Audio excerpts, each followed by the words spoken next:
Hello everyone, and welcome back to X-Ranger. Before we begin, I thought it would be interesting if each of you could leave a comment indicating which part of the world you're joining us from. Also, don't forget to like and subscribe if you're enjoying the episodes. Now let's get comfortable, relax, and start our program. I still can't explain what I saw that day. It's been over 8 years now, and the image is burned into my brain like a photograph. I'm a doctor. I've spent my entire career being methodical, rational, questioning everything. But what happened on March 5th, 2015, has made me question everything I thought I knew about the natural world. It was one of those perfect winter afternoons. The sky was clear blue, temperature around 25 degrees. Cold but not bitter. I was driving back from a medical conference in Portland, taking the scenic route along Highway 26 that runs alongside Summit Lake. I've always loved that drive, especially in winter when the lake freezes over completely. It looks like this massive white plain surrounded by these dense pine forests and mountains. Beautiful but desolate. I wasn't in any rush that day. Jacob, a colleague from the conference, was following behind in his car. We planned to stop at this little diner about 40 miles ahead that makes incredible apple pie. Just a normal day, normal drive. Around 3 in the afternoon, I was rounding this gentle curve in the highway where you get a perfect panoramic view of the lake. I remember glancing out my window, just taking in the scenery, when something caught my eye out on the ice. At first, I thought maybe it was a moose. They sometimes venture onto frozen lakes, but within seconds, I realized whatever I was looking at was walking upright. I immediately slowed down, pulling over to the narrow shoulder. My heart was suddenly racing. The thing, I don't know what else to call it, was walking directly across the middle of the frozen lake. I'd estimate it was somewhere between 900 to 1,600 feet from the highway, but it was so distinctly visible against the white background. What struck me first was the height. I'm 6'1", and this thing towered over any human proportions, had to be at least 7, maybe 8 feet tall. And the way it moved. It had this deliberate swinging gait, with arms that hung much lower than a human's would. Each stride it took was massive, covering ground in a way that seemed both efficient and, I don't know, primitive somehow. I fumbled for my phone to take a picture, but my hands were shaking so badly I couldn't get the camera app open fast enough. Then Jacob pulled up behind me and got out of his car. I remember pointing wordlessly toward the lake, and Jacob just stood there next to me, mouth hanging open. "Are you seeing this?" I asked him, my voice barely above a whisper. "What the hell is that?" Jacob said. The creature was covered in what looked like dark, matted hair, not fur exactly, but a deep brown-black covering from head to toe. Even from that distance, I could make out the broad shoulders, the slightly hunched posture, the way its head sat directly on those shoulders with barely any visible neck. But here's the detail that still haunts me. There was a dog following it, not chasing it aggressively, not barking or attacking, just following about 40 feet behind, like it was accompanying this thing on a stroll. It looked like a German shepherd mix, and it moved with purpose, maintaining that exact distance. We watched for maybe 3 minutes as the creature continued its path across the ice. It never once looked toward the highway or acknowledged our presence. It just kept walking with that same steady rhythm toward the far shore, which makes no sense. There are no roads over there, no trails accessible in winter, just miles of wilderness and mountains. "We should follow it," Jacob suggested, but neither of us moved. The rational part of my brain was working overtime, trying to make sense of what I was seeing. Was it some kind of elaborate prank? A person in a costume? But who would trek out to the middle of a frozen lake, miles from any access point, to pull off something like that? As a doctor, I'm trained to trust my observations. I know what the human form looks like, even at a distance. This wasn't human. The proportions were wrong. The movement pattern was wrong. Everything about it was wrong. The creature reached the far side of the lake and disappeared into the tree line. The dog paused at the edge of the ice, seemed to look back in our direction for a moment, then followed into the forest. Jacob and I stood there in silence for another few minutes. The entire lake was empty now, just that vast white expanse with nothing but our tracks in the snow on the shoulder of the road to prove we'd stopped. "Did we just see a Sasquatch?" Jacob finally asked. I didn't answer right away. The word seemed ridiculous, childish even. Bigfoot was for tabloids and late-night cable shows, not something two medical professionals would discuss seriously. But I couldn't come up with a better explanation. "If there's a Sasquatch," I said slowly, "that is what this was." We got back in our cars and continued driving, but we didn't stop at the diner. Neither of us was hungry anymore. We pulled into a gas station about 20 miles down the road and tried to process what we'd seen. Jacob wanted to report it right away, call local rangers or something. I was more hesitant. Our professional reputations were at stake. Who would take a doctor seriously after he filed a Bigfoot report? So we agreed to think about it for a few days before doing anything. That night I couldn't sleep. I kept seeing that figure walking across the ice, the unnatural length of its arms, the deliberate way it moved. I got up around midnight and started researching Summit Lake.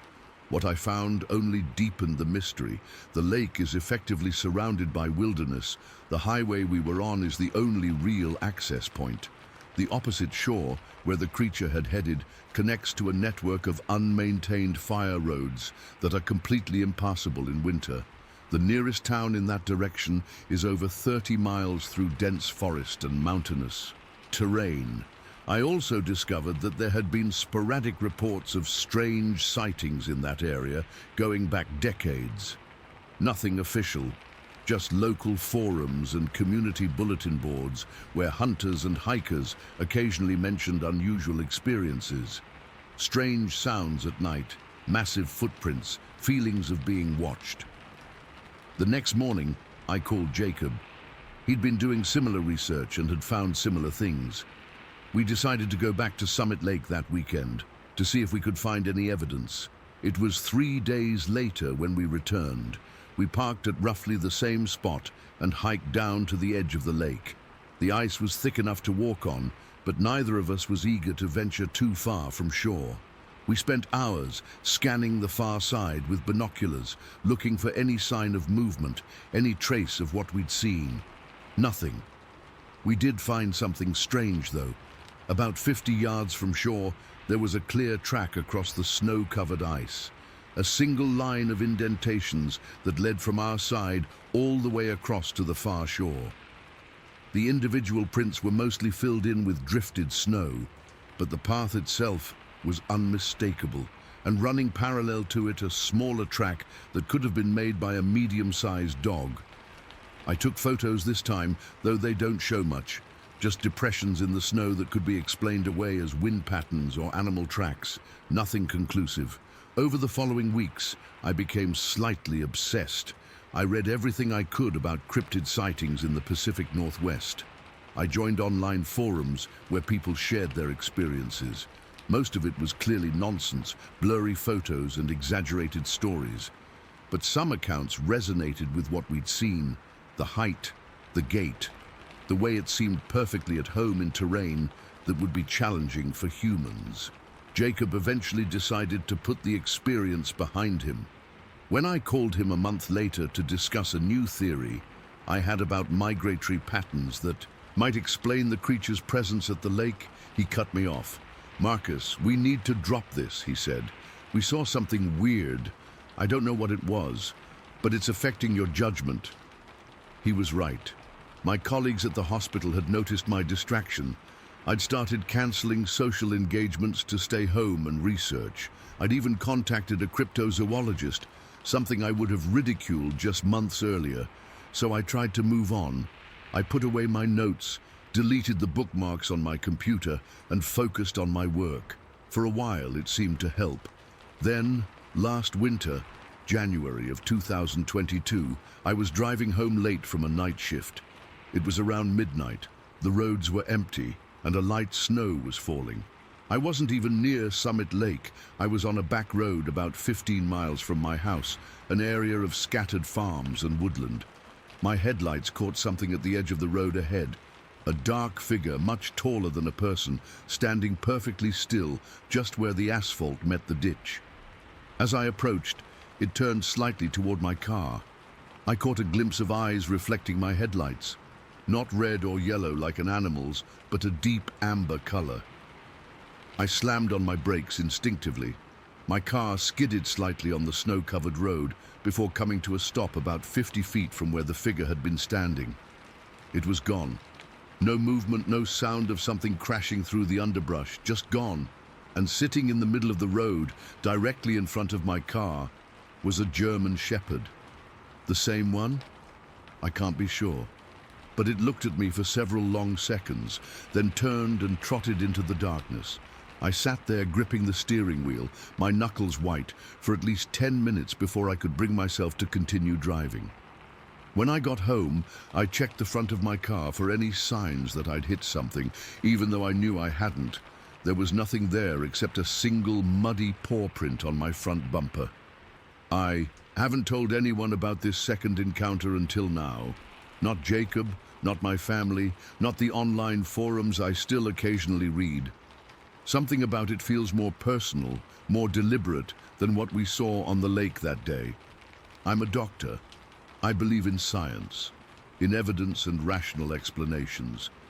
But I also know what I saw, twice now, and I can't explain it. Sometimes when I'm driving at night, I find myself scanning the edges of the road, the dark spaces between trees. Not out of fear exactly, but a kind of expectation, like maybe there's a third encounter waiting for me out there in the darkness. If there is, I'm not sure I want to know what it means.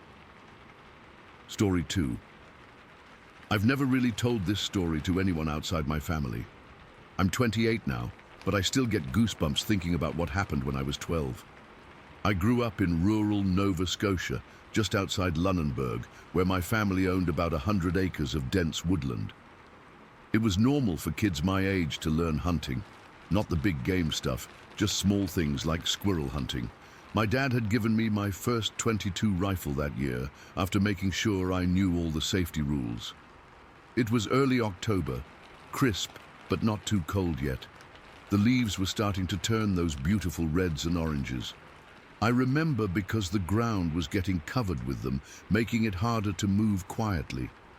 That afternoon, my dad was busy fixing the tractor, and I was bored, so I asked if I could go squirrel hunting. He barely looked up, just told me to be back before dark and to stay within our property lines. I grabbed my rifle, slipped some shells into my pocket, and headed out. I knew exactly where to go. There was this spot about 20 minutes into the woods where several old oak trees stood close together. Squirrels loved it there because of all the acorns. The hunting itself was pretty simple. Find a comfortable spot, sit still, and wait. I found a fallen log just inside the tree line that gave me a good view of the clearing with the oak trees. The forest was doing that thing where it feels completely alive, but totally silent at the same time. You know what I mean? Like you can feel a million things happening around you, but they're all holding their breath. I settled in, rifle across my lap, trying my best to be patient. I'd been sitting there maybe 45 minutes and hadn't seen much activity.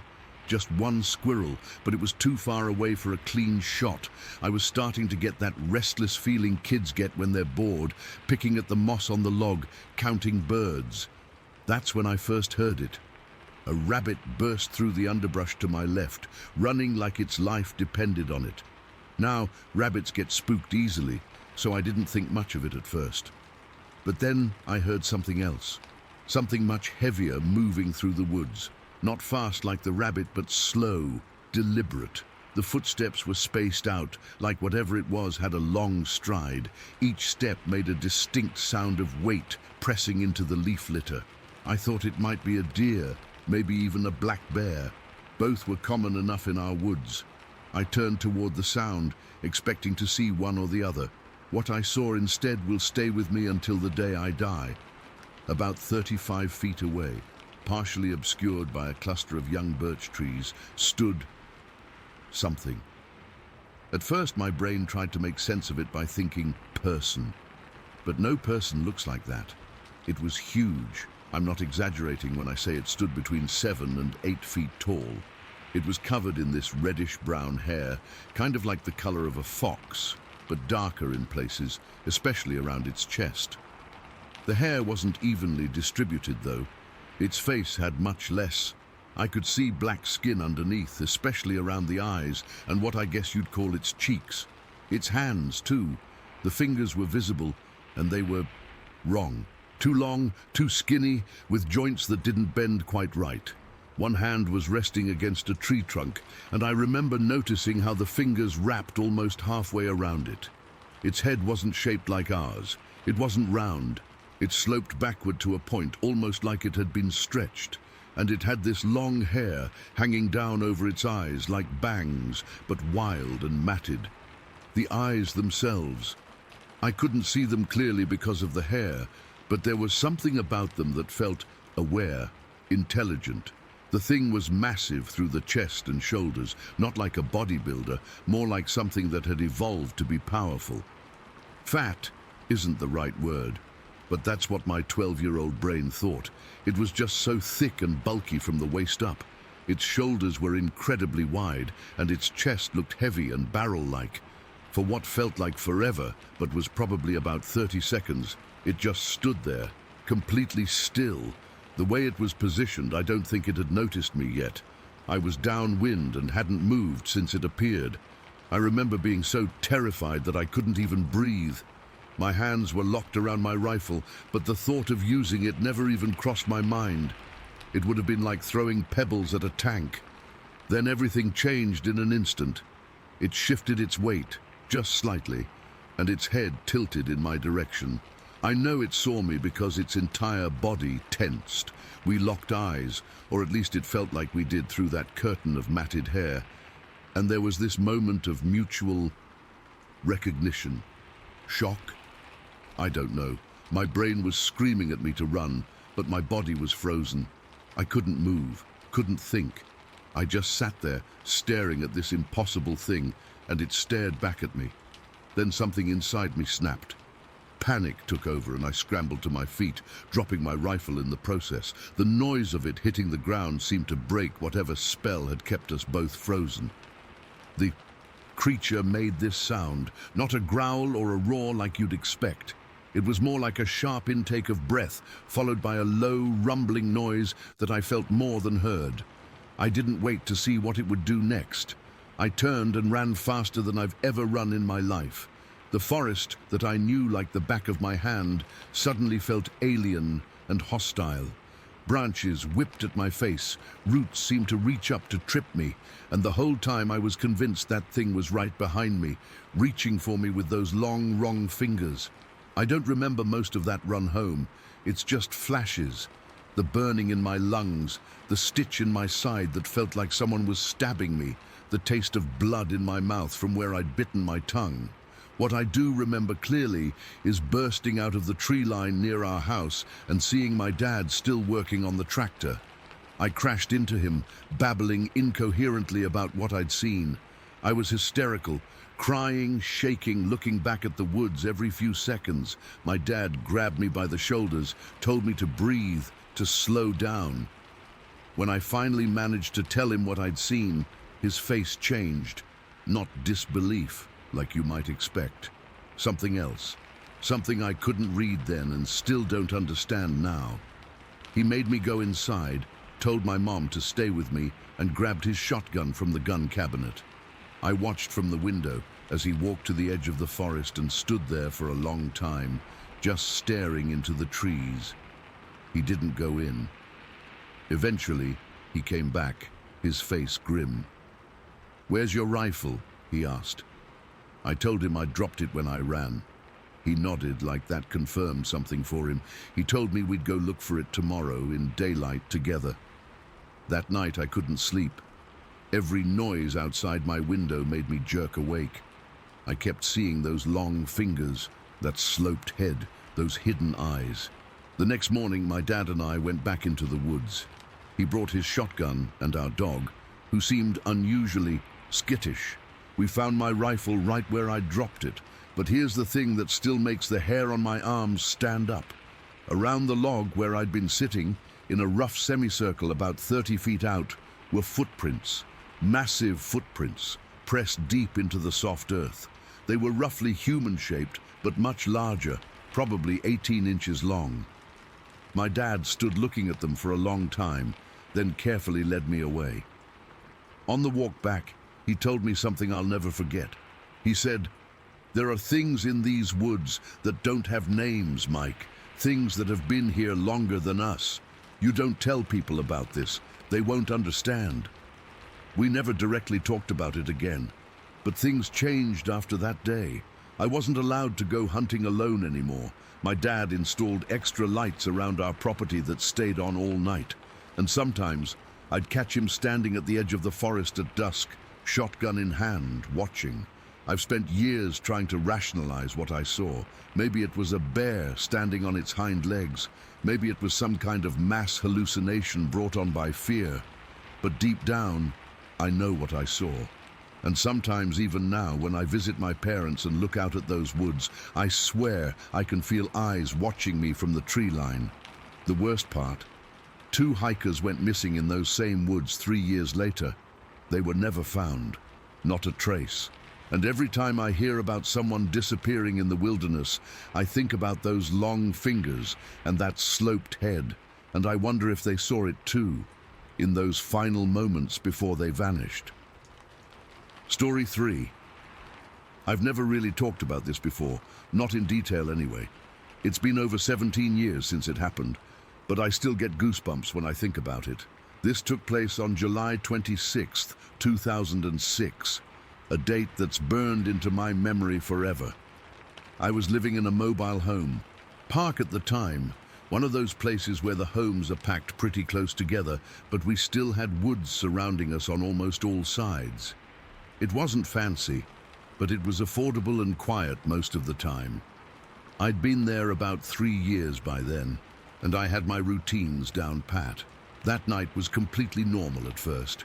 It was the middle of summer, so it was still pretty warm even though it was around midnight. I remember I'd stayed up late watching some TV show. Can't even remember which one now, and I was finally getting ready for bed. My little dog Pepper, he was a Jack Russell mix, always needed one last bathroom break before bedtime. It was just part of our nightly ritual. I'd let him out, he'd do his business, and we'd go to bed. So I opened my door and stepped out onto my small porch with Pepper. The night was clear with a half moon, and there was that summer stillness in the air, you know? The kind where it feels like the whole world is holding its breath. I could see the outline of the trees at the edge of the property, maybe 50 yards away. Pepper trotted down the steps to the patch of grass I'd trained him to use. I was just standing there, sleepy, thinking about nothing in particular when I heard it. At first I thought maybe it was someone's TV turned up too loud, or maybe a car with a bad engine on the distant highway. But within seconds, I realized it was coming from the woods. It started low, almost like it was building up from nothing, and then it just expanded. I don't know how else to describe it. It wasn't a coyote. We had those around, and I knew what they sounded like. It wasn't a dog either. It was deeper, more powerful, and it had this quality to it that made the hair on my arms stand straight up. It was like a howl, but not like any wolf I've ever heard on nature shows. There was something almost human about it, but not human at the same time, like if you took a human scream and a wolf howl and somehow mixed them together, but 10 times louder, and with this mournful, almost sad undertone. Pepper froze. He just stopped moving completely, which was so unlike him. He's usually bouncy and all over the place, but he stood there like he'd turned to stone, his ears perked up and his whole body rigid. That's when I really got scared. Animals know things, you know? They sense danger before we do. The sound came again, louder this time, and it seemed to echo across the whole park. It rose in pitch and then fell like whatever was making it was putting its whole body into the call. I've never heard anything like it before or since, and I hope I never do again. It wasn't just loud, it was penetrating. I swear I could feel it in my chest. I panicked. I ran down the steps, scooped Pepper up, he was still frozen, and bolted back inside my home. My hands were shaking so bad I could barely lock the door. I turned off all the lights except for the small one in my kitchen and stood there in the semi-darkness, holding my dog and listening. The sound continued. Through the walls of my home, I could hear it rising and falling. It would stop for maybe 30 seconds, then start again. Sometimes it seemed further away, sometimes closer, like whatever was making it was moving around out there in the darkness. This went on for what felt like forever, but was probably only about 10 or 15 minutes. And then something else happened that made it even more terrifying. All the neighborhood dogs started going crazy. I mean every dog. There must have been 20 or 30 dogs in our park, and they all started barking at once. Not just regular barking either. It was frantic, high-pitched, panicked barking, like they were terrified. Pepper started trembling in my arms and whining, trying to bury himself against me. I stood there in my kitchen, away from the windows, for I don't know how long. The sound eventually stopped, but the dogs kept barking for at least another hour. I didn't sleep at all that night. I kept all the lights on and sat on my couch with Pepper, jumping at every little noise. I kept thinking whatever made that sound was going to come up to my door or try to look in my windows. The next morning, I felt stupid about how scared I'd been. In the daylight, it was easy to think I'd overreacted or maybe misheard something normal. I took Pepper out for his morning walk, and everything seemed fine. The woods looked the same as always. Birds were singing, and it was hard to connect the peaceful scene with the terror I'd felt the night before. Later that afternoon, I saw my neighbor Mike outside. He lived in the mobile home directly behind mine, closer to the woods than I was. I hesitated to bring it up because I didn't want to sound crazy, but finally I casually asked, "Did you hear anything strange last night?" The look on his face changed immediately. "You heard it too?" he asked, and my stomach dropped. Without me saying anything specific, he started describing exactly what I'd heard, that weird howl scream sound that didn't match any animal he knew. He said he'd been about to go to bed when he heard it, and it had spooked him so badly he checked all his locks twice. That wasn't no coyote, he said, and it wasn't a bear either. Whatever it was big. Mike was an outdoorsy guy who hunted and fished, so if he couldn't identify the sound, that really meant something. We talked about it for a while, trying to figure out what it could have been. He mentioned that his buddy, who lived about a mile away, deeper into the rural area, had heard something similar a few months back. I asked a few other neighbors, but most of them had either been asleep or had their TVs on too loud to notice. One older lady who lived on the other side of the park said she'd heard some kind of commotion with the dogs, but hadn't heard the original sound. Over the next few days, I was jumpy every time I had to go outside after dark. I started letting Pepper out earlier in the evening, before it got completely dark. I'd always close all my blinds as soon as the sun started to set. I kept thinking I'd hear that sound again, but I never did. At least not exactly the same. About a week later, though, I heard something similar, but more distant, like it was much farther into the woods. It was briefer, just 2 calls, and then silence. The dogs started barking again, but not as intensely as before. I never directly saw what made the sound. Part of me is grateful for that, but another part of me has always wondered. I've researched animal calls online, listened to recordings of everything from foxes to mountain lions to elk, and nothing matches what I heard that night. Here's the thing, I've always been kind of open to the idea of Bigfoot or Sasquatch. Not in a definitely exists way, but in a the world is a mysterious place kind of way. But after that night, my casual interest turned into something more serious. Whatever was out there in those woods was massive, You could tell from the volume and depth of the sound it made. It wasn't a person playing a prank. It wasn't someone's exotic pet. It was something wild and powerful and different. I still live in the same area, though I moved to an apartment in town about 5 years after this happened. Pepper passed away a few years ago. He was old, it was his time. But whenever I'd take him out at night after that incident, he'd always get nervous around dusk. Dogs remember. Sometimes I drive past my old place and look at those woods, and I wonder if it's still out there. I wonder if other people have heard it too, but are too afraid of sounding crazy to talk about it. The forests around here are pretty extensive. They connect to state parks and wilderness areas that stretch for miles and miles. There's plenty of space for something to stay hidden if it knows how. I've never had another experience quite like that night. But sometimes when I'm driving on the rural roads after dark, I find myself watching the tree line more carefully.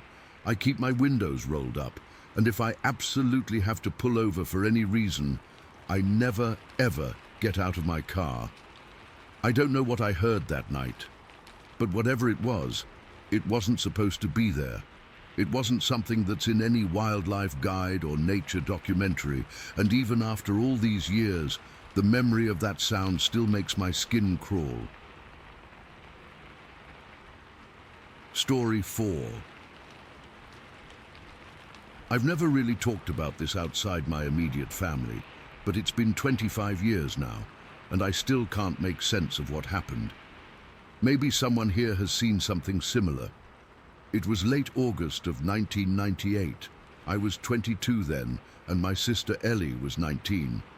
We were heading back to our parents' cabin after visiting friends in Iron River, Michigan. Our folks had this small place about 40 minutes outside town, pretty isolated but beautiful, all pine trees and silence. We'd stayed later than planned. By the time we left, it was around 2 in the morning. I was driving my old Chevy Cavalier, nothing fancy, just a reliable beater with questionable heating but decent headlights. Thank God for those headlights that night. The roads out there are pitch black, no streetlights, no houses, just dense forest on both sides. You've got your high beams and whatever moonlight filters through the trees. That night was particularly dark, overcast, no moon, just complete darkness beyond where my headlights reached. Ellie had fallen asleep about 10 minutes into the drive. I had the radio on low, some late-night AM station playing oldies that kept fading in and out. I was getting tired myself, opening the window occasionally to let the cool air keep me alert. The temperature was probably in the mid-50s, that late summer chill that comes at night in the Upper Peninsula. We were on County Road 424, a narrow, winding two-lane that cuts through miles of dense forest. There's this stretch where the road runs alongside a shallow creek bed for about 3 miles. Usually, it's just a trickle of water in late summer with rocks and fallen logs. Sometimes you'd see deer or raccoons down there. I remember checking my watch. It was around 2:25 in the morning. I'd slowed down to about 40 miles per hour on a curve when I caught something in my peripheral vision. There was movement in the creek bed to my left. At first I thought it was a bear. We have black bears up there, and they're usually not a big deal. They mind their business if you mind yours. So I eased off the gas a little more, just being cautious. In the UP, you're always watching for wildlife crossing the road. What happened next? I still get goosebumps thinking about it. This thing. It was on all fours at first, like a bear would be. But then it stood up. It just rose up on 2 legs and kept rising and rising. My headlights caught it for just a second, and I remember thinking, that's not possible. It was massive, towering over the edge of the creek bed. I'm 6 feet tall, and this thing would have dwarfed me by at least 2 feet, maybe 8 feet tall, maybe more. The most unsettling part was how it moved. When it started coming toward the road, toward my car, it moved with this unnatural fluidity, not like a bear standing on its hind legs, which is awkward and clumsy.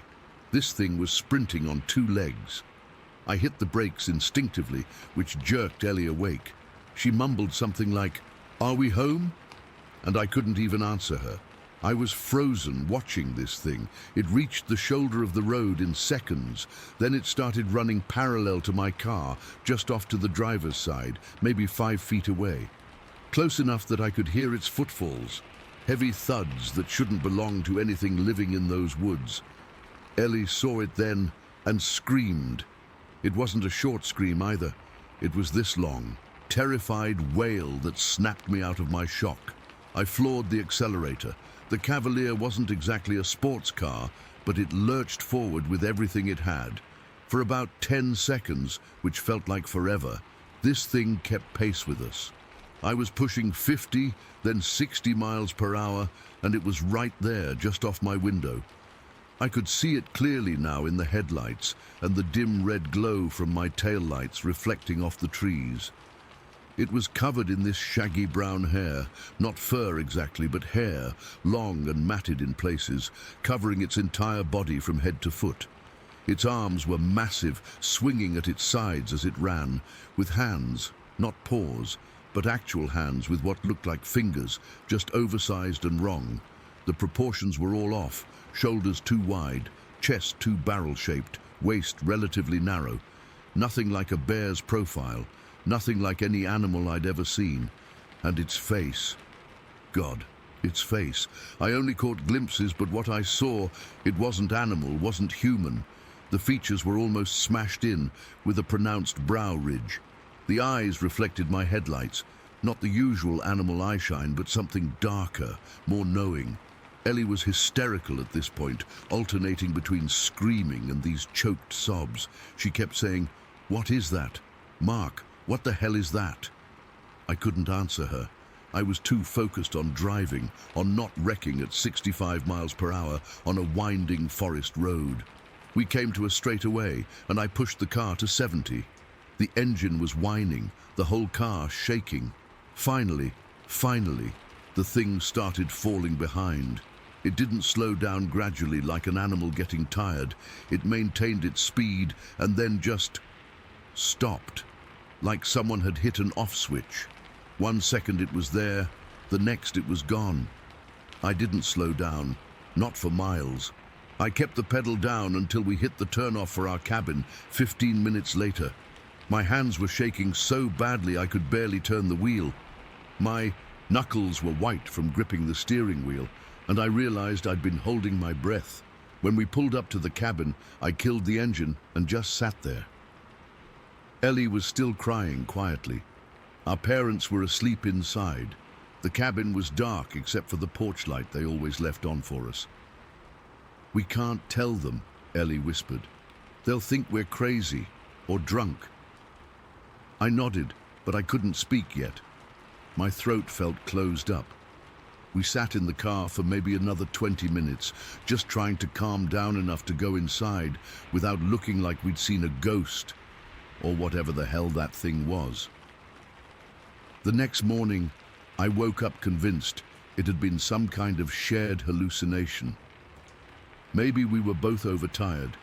Maybe the shadows and trees had played tricks on us. Except Ellie's face at breakfast told me she was thinking the same thing I was. It had been real. Later that day, when our parents went into town, we finally talked about it.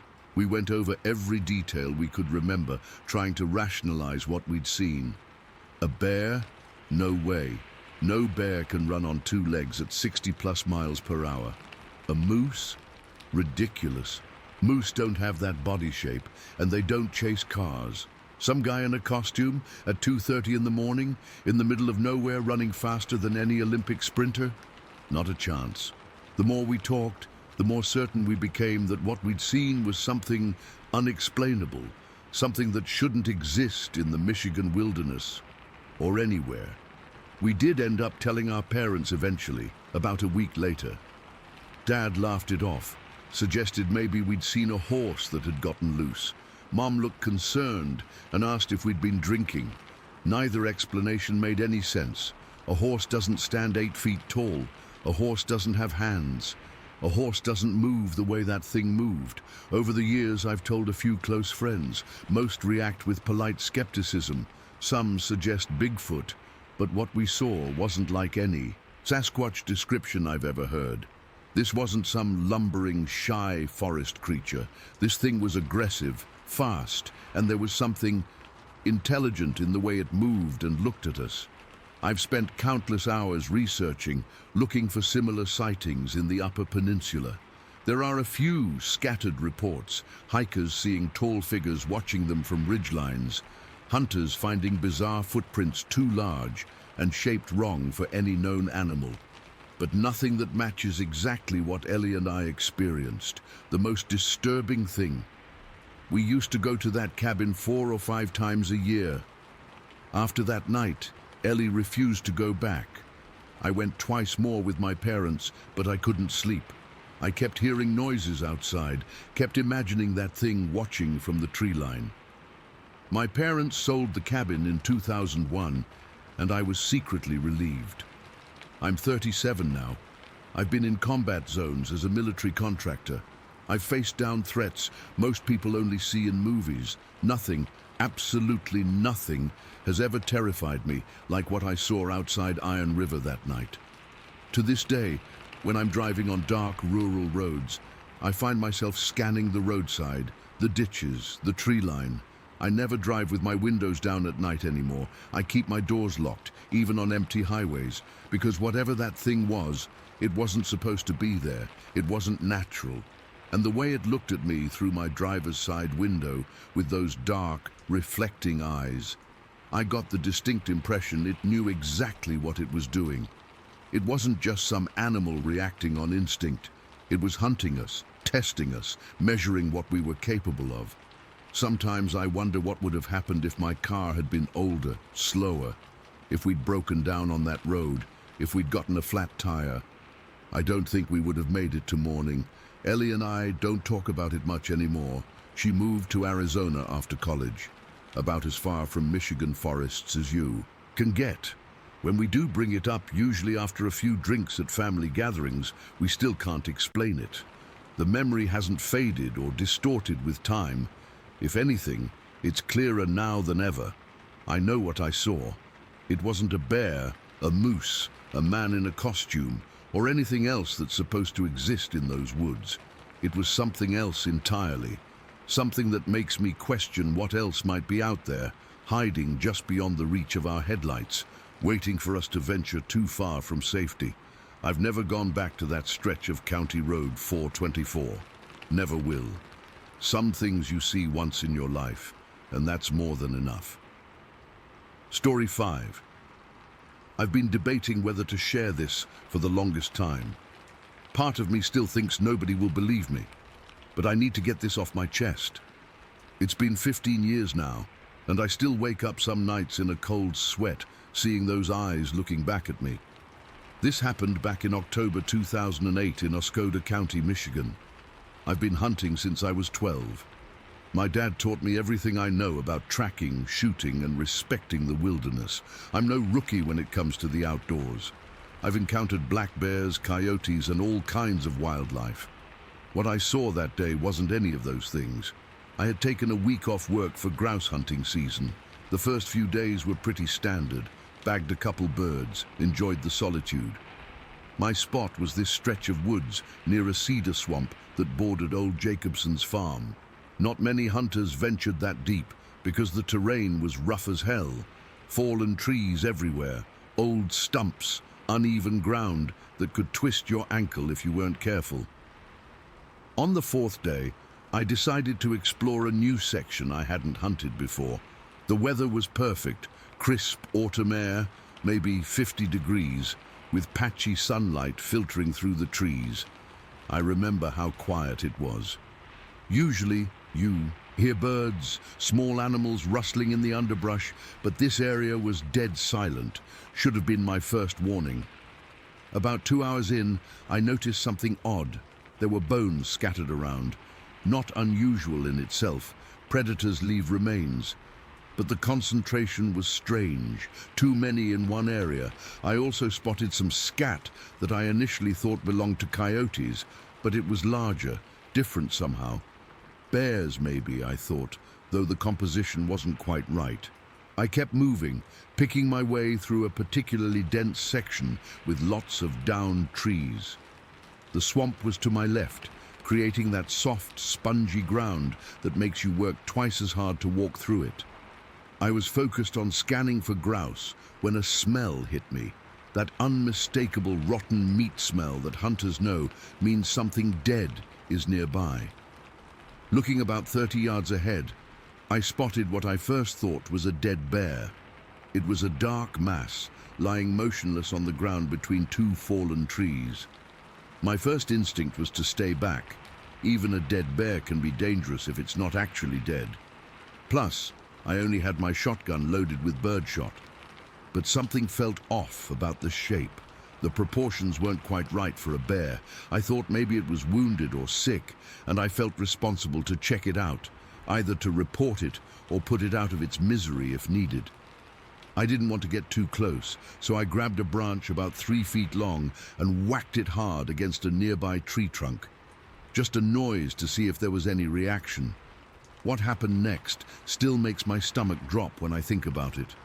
The thing's head snapped up and looked directly at me, not slowly, not groggily like a bear waking from rest. This was instant, like it had been awake and aware the entire time. I'll never forget those eyes catching the patchy sunlight. They weren't bear eyes. They were aware, intelligent. Before I could even process what I was seeing, this creature leaped to its feet in one fluid motion. That's when my brain short-circuited. It stood upright, not like a bear occasionally does on its hind legs, but naturally, like that was its normal posture. It stared at me for what felt like forever, but was probably only 2 seconds. Then it turned and ran, not on all fours, on 2 legs. Through dense forest that should have slowed anything down, this thing moved like it was running across an open field. The sound it made was like nothing I've heard before or since. Not the crashing of a startled deer or even a bear. This was heavy, powerful movement, but with a rhythm that was almost human-like.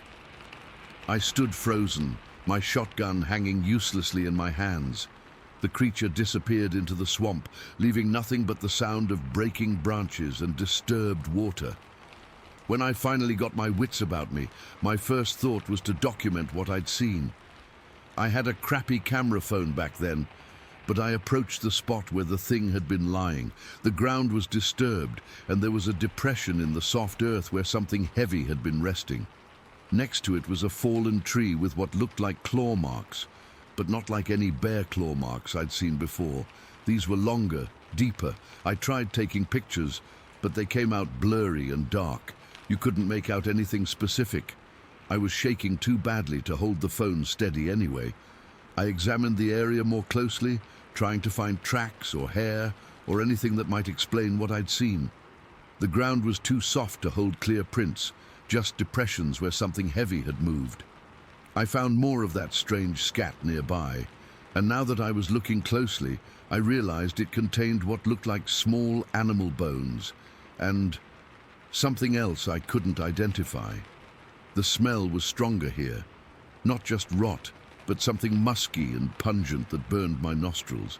I've gutted countless animals, and this wasn't that kind of smell. It was alien, wrong somehow. I should have left immediately, but a part of me needed to understand what I'd seen. My mind was already trying to rationalize it. A bear with mange, a large wolf, hell, even a person playing a sick joke. But none of those explanations fit what I'd witnessed. The way it moved, that's what still haunts me. No bear, no matter how injured or deformed, moves like that. The speed was impossible for something that size. It navigated through dense undergrowth and fallen trees without slowing down. And its rear end, it wasn't a bear's rear. The proportions were all wrong, but the face, I only saw it for a moment when it looked at me, but it wasn't a bear's long snout. It was flatter, more, I don't even have the words, just wrong. All wrong. I suddenly felt very exposed standing there. The silence that had seemed peaceful earlier now felt threatening. I had the overwhelming sensation of being watched, like eyes were on me from every direction. My skin crawled with it. I backed away, keeping my shotgun ready, though I knew birdshot would do nothing against whatever that thing was. It took everything I had not to run. Hunters know you never run in the woods. It's the surest way to get lost or injured. So I walked fast but controlled, marking my path back to my truck. Every sound made me jump. A squirrel dropping an acorn sounded like footsteps. The wind moving branches became breathing just behind me. By the time I reached my truck, my shirt was soaked with sweat despite the cool air. I drove straight to the nearest gas station and sat in the parking lot, trying to calm down. My hands wouldn't stop trembling. I kept replaying what I'd seen, trying to make it fit into some category my brain could accept, but nothing worked. I considered reporting it to the DNR, but stopped myself. What would I say? I saw something that looked like a bear, but wasn't a bear, that moved like a man, but wasn't a man. They'd think I was drunk or high, or just another hunter telling tall tales. That night in my cabin, I didn't sleep. Every noise outside made me sit up and reach for my rifle, which I'd loaded with proper ammunition and kept by my bed. I kept seeing those eyes when I closed mine, intelligent, calculating, almost resentful at being discovered. The next morning I packed up and left. I told myself I was just tired, that I'd imagined details or exaggerated them in my mind. But I knew that wasn't true. I've been back to Oscoda County since then, but never to that specific area. I can't bring myself to go near that swamp again. I've researched obsessively, looking into black bears with deformities, escaped exotic animals, even local legends. Nothing matches what I saw. Sometimes I almost convinced myself it was just a bear. A weird angle, poor lighting, my mind filling in gaps with the worst possibilities. But then I remember the way it moved through those trees, the intelligence in those eyes, and I know better.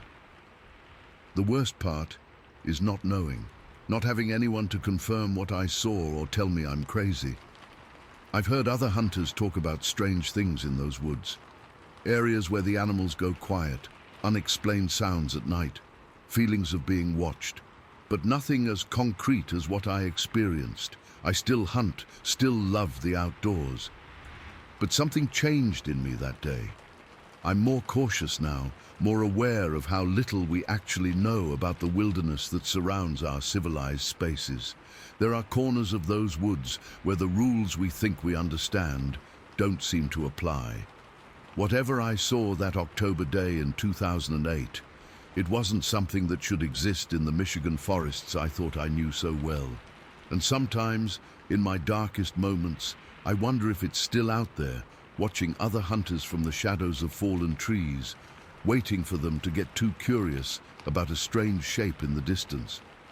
If you're ever hunting in Oscoda County and come across an area where the woods go silent and you find scattered bones and strange scat, turn around. Don't let curiosity get the better of you like I did. Some things in this world aren't meant to be seen, and once you've seen them, you can never unsee them. Story 6. I've been debating whether to share this for years. It happened back in the fall of '91, and I've told maybe 3 people total. Most just give me that look. You know the one. Like I'm either crazy or making it up. But I swear on everything I care about, this happened exactly as I'm about to describe it. I was driving home from Portland after visiting my brother. Left way later than I should have, around midnight. I remember being tired, but not dangerously so. I had grabbed coffee at some truck stop about an hour before. The interstate was practically empty, just occasional semis and maybe one car every few miles. It was around 2:30 in the morning when I reached Rice Hill. Anyone who's driven I-5 through Oregon knows that stretch. It's this long, gradual climb, and then you crest the hill before heading down the other side. It was cold that night, probably in the low 40s. The moon was out, but not full, and my headlights were the only real illumination on that stretch. As I crested the hill and my headlights leveled out with the road ahead, that's when I saw it. There was something crouched down next to the guardrail right at the beginning of the downward curve. At first, I thought maybe it was a broken-down motorist checking their tire or something, but my brain immediately registered that something was off about the shape. When my headlights hit it directly, the thing stood up. That's when my stomach dropped.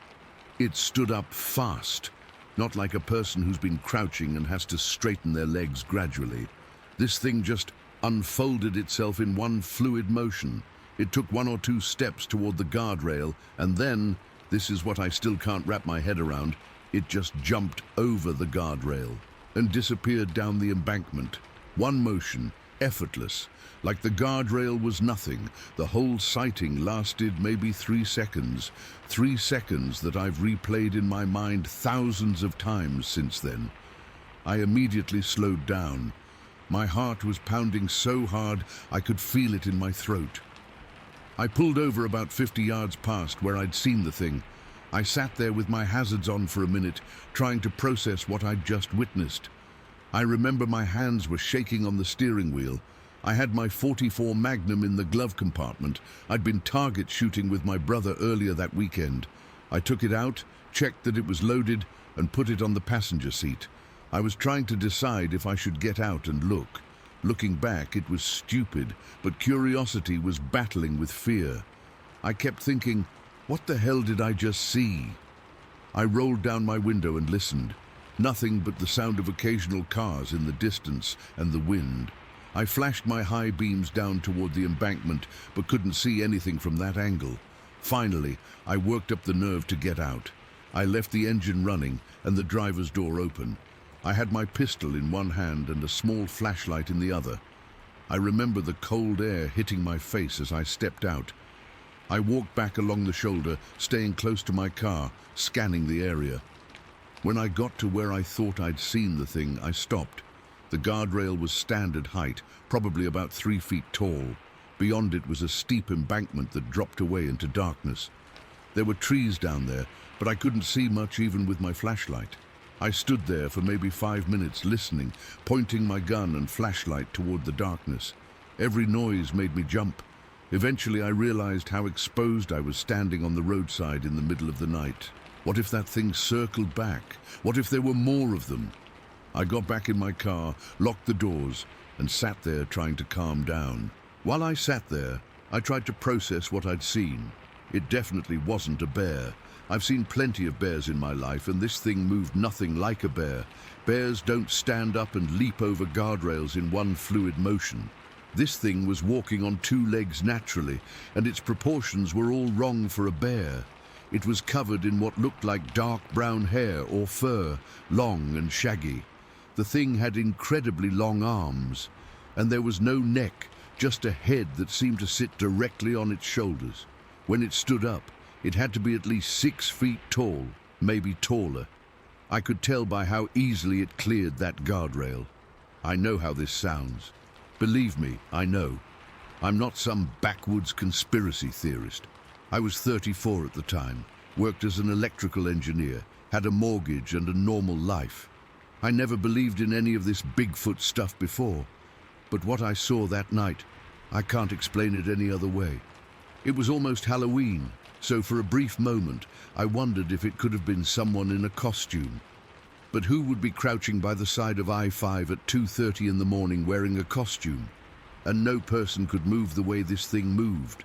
The speed, the fluidity, the strength to clear that guardrail like it was stepping over a curb. From behind, the silhouette reminded me of Chewbacca from Star Wars. Big shoulders, thick hair, and distinctly humanoid in shape. But this wasn't someone in a movie costume. This thing was solid, muscular, not enormous like you hear in some stories, not 7 or 8 feet tall, but powerfully built and fast. So fast. After about 5 minutes of sitting there, a semi-truck drove by, snapping me back to reality. I decided I wasn't going to find anything in the dark, and frankly, I wasn't sure I wanted to. I put the car in drive and continued south, checking my mirrors constantly, half expecting to see the thing run onto the road behind me. For the rest of my drive home, about an hour and a half, I couldn't stop shaking. I kept the radio off, just listening, my eyes constantly scanning the roadside. My pistol stayed on the passenger seat. I've never been so alert while driving in my life. When I got home, I didn't sleep.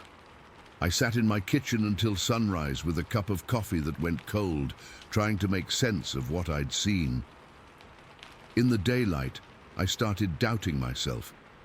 Maybe it was just a bear, and the angle made it look weird. Maybe it was some homeless person. Maybe I was more tired than I thought and my mind played tricks on me, but deep down, I knew what I saw. The image was burned into my brain. The way it moved, the proportions, the speed, the strength. It wasn't human, and it wasn't any animal I've ever seen. The next day I called my brother and told him. He laughed it off, said I probably saw a bear or a large transient. A week later I mentioned it to a co-worker who was into outdoorsy stuff. He got really interested and started showing me books about Bigfoot sightings. I hadn't even mentioned Bigfoot to him, just described what I saw. But the descriptions in those books matched my experience so closely, it gave me chills. That section of I-5, I later learned, has had other sightings over the years. The area around Rice Hill is heavily forested, with mountains and wilderness areas not far off. It would make sense as a habitat for something that wants to stay hidden, but occasionally crosses human paths. For months after, I avoided driving that stretch at night. When I eventually had to, I found myself slowing down at that exact spot, scanning the roadside, my heart rate picking up. I never saw anything like it again. I've spent years trying to rationalize what I saw. I've gone down rabbit holes researching known wildlife in the Pacific Northwest, looking at videos of bears walking upright, studying human proportions versus what I witnessed. Nothing fits except the explanation I don't want to accept. Here's the thing that still haunts me, the intelligence in the movement. When my headlights hit it, it reacted immediately, not with fear or confusion, but with purpose. It didn't run away like a startled animal. It made a decision to leave the roadside, and did so with incredible efficiency. There was something unsettlingly calculated about the whole thing. I've returned to that spot a few times in daylight over the years. The embankment is steep, but not impossible to navigate. At the bottom, it flattens out into forest that eventually connects to larger wilderness areas, a perfect corridor for something to travel unseen. I'm not asking anyone to believe me. I know how it sounds. If someone told me this story before it happened to me, I'd probably think they were exaggerating or confused. All I know is what I saw, and 32 years later I still can't explain it. Sometimes I wonder if it saw me too, really saw me, recognized me as a human, as a threat. Did it tell others about the human with the artificial light who stopped and tried to follow? Does it remember me the way I remember it? I don't expect answers. I'm sharing this because keeping it bottled up for so long feels heavier than risking being called crazy. I saw something that shouldn't exist according to science, but it does. It was there, on Interstate 5 near Rice Hill, Oregon, at 2:30 in the morning in the fall of '91. And sometimes, when I'm driving alone at night and pass a dark stretch of forest, I can't help but scan the tree line, wondering if I'm being watched. Story 7. I've been hunting for 23 years, started when I was 14, with my dad in the mountains of eastern Washington. I've seen just about everything the woods can throw at you, bears, cougars, even a wolverine once. But what happened 3 days ago has me questioning everything I thought I knew about these forests. I was out in the Cedar Ridge area, about 40 miles from my home. It's mostly second-growth forest, not the pristine wilderness you'd find deeper in the national parks. I prefer it, though, less crowded with weekend warriors, and the deer are plentiful enough. I'd taken Friday off work to get an early start, wanting to be in position before dawn. The morning was cool, around 40 degrees, with this low-hanging mist that clung to the ground in patches. I'd hiked about 2 miles in from where I'd parked my truck, found a good spot on a slight rise that overlooked a natural clearing where I've had luck before. The wind was perfect, blowing toward me so my scent wouldn't travel. I was settled in by 6:30, rifle ready, wearing my usual camo and blaze orange hat. I'm always careful, safety first, always identify your target completely. I've got a Remington 700 with a good scope, nothing fancy but reliable as hell. After about an hour of just sitting still, listening to the forest wake up, I caught movement at the edge of the clearing, maybe 150 yards out. I slowly raised my rifle, looking through the scope to get a better view. At first, I thought it was a decent-sized buck, exactly what I was after, but as I focused, I realized it was actually an elk. Now, elk aren't common in this particular area. They're around in Washington, sure, but this specific patch of forest doesn't typically have them. So right away, I knew I was seeing something special. It was a young bull, not massive but healthy, with small antlers. I wasn't going to shoot it, out of season for elk, and I only had a deer tag anyway, but I enjoyed watching it through my scope as it moved cautiously into the clearing. The elk was browsing peacefully, completely unaware of my presence. I remember thinking how calm everything felt. The morning birds were chirping. There was just the slightest breeze rustling the leaves. Perfect morning, you know. I was content just observing this animal that wasn't supposed to be there.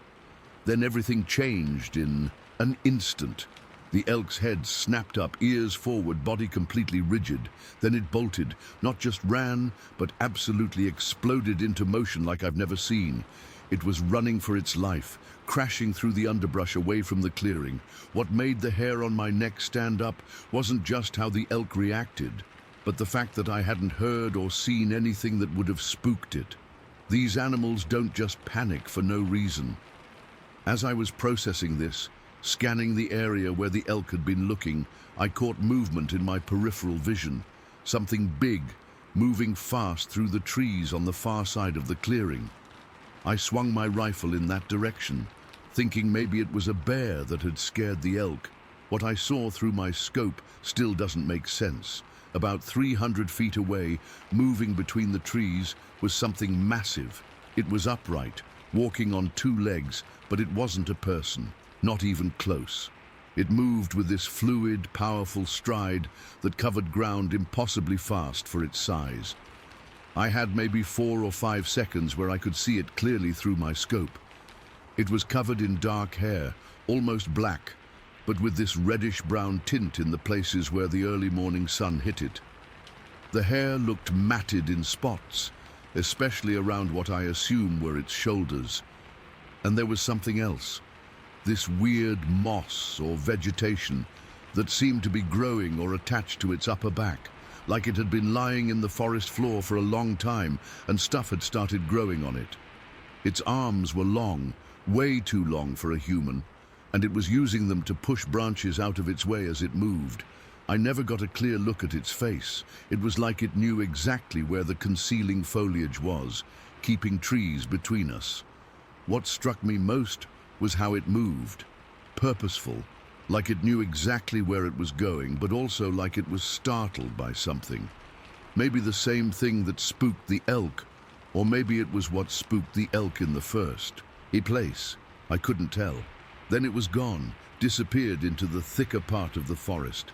I sat there frozen for what felt like forever, but was probably only a minute or two. My heart was hammering so hard I could feel it in my throat. I've encountered bears plenty of times, even had a mountain lion stalk me once, but I've never felt that kind of primal fear before. It was like some deep part of my brain recognized something it wasn't supposed to see. I'm not the type to run from things in the woods. After the initial shock wore off, curiosity took over. I had to know what I'd seen. I secured my rifle strap across my shoulder and started moving carefully toward where the creature had disappeared. I know, probably stupid, but I had to know. The forest felt different as I moved through it. Quieter.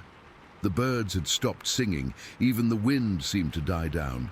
I kept my hand on my rifle, safety off now, feeling exposed despite having been hunting these woods for years. About halfway across the clearing, I ran into 3 other hunters coming from the opposite direction. They were heading back to the main trail, and one of them mentioned they'd been moving through the area for the past hour or so. I asked if they'd seen anything unusual, tried to keep my voice casual, not wanting to sound crazy. They looked at me like I was nuts and said they hadn't seen any deer, just some squirrels and grouse.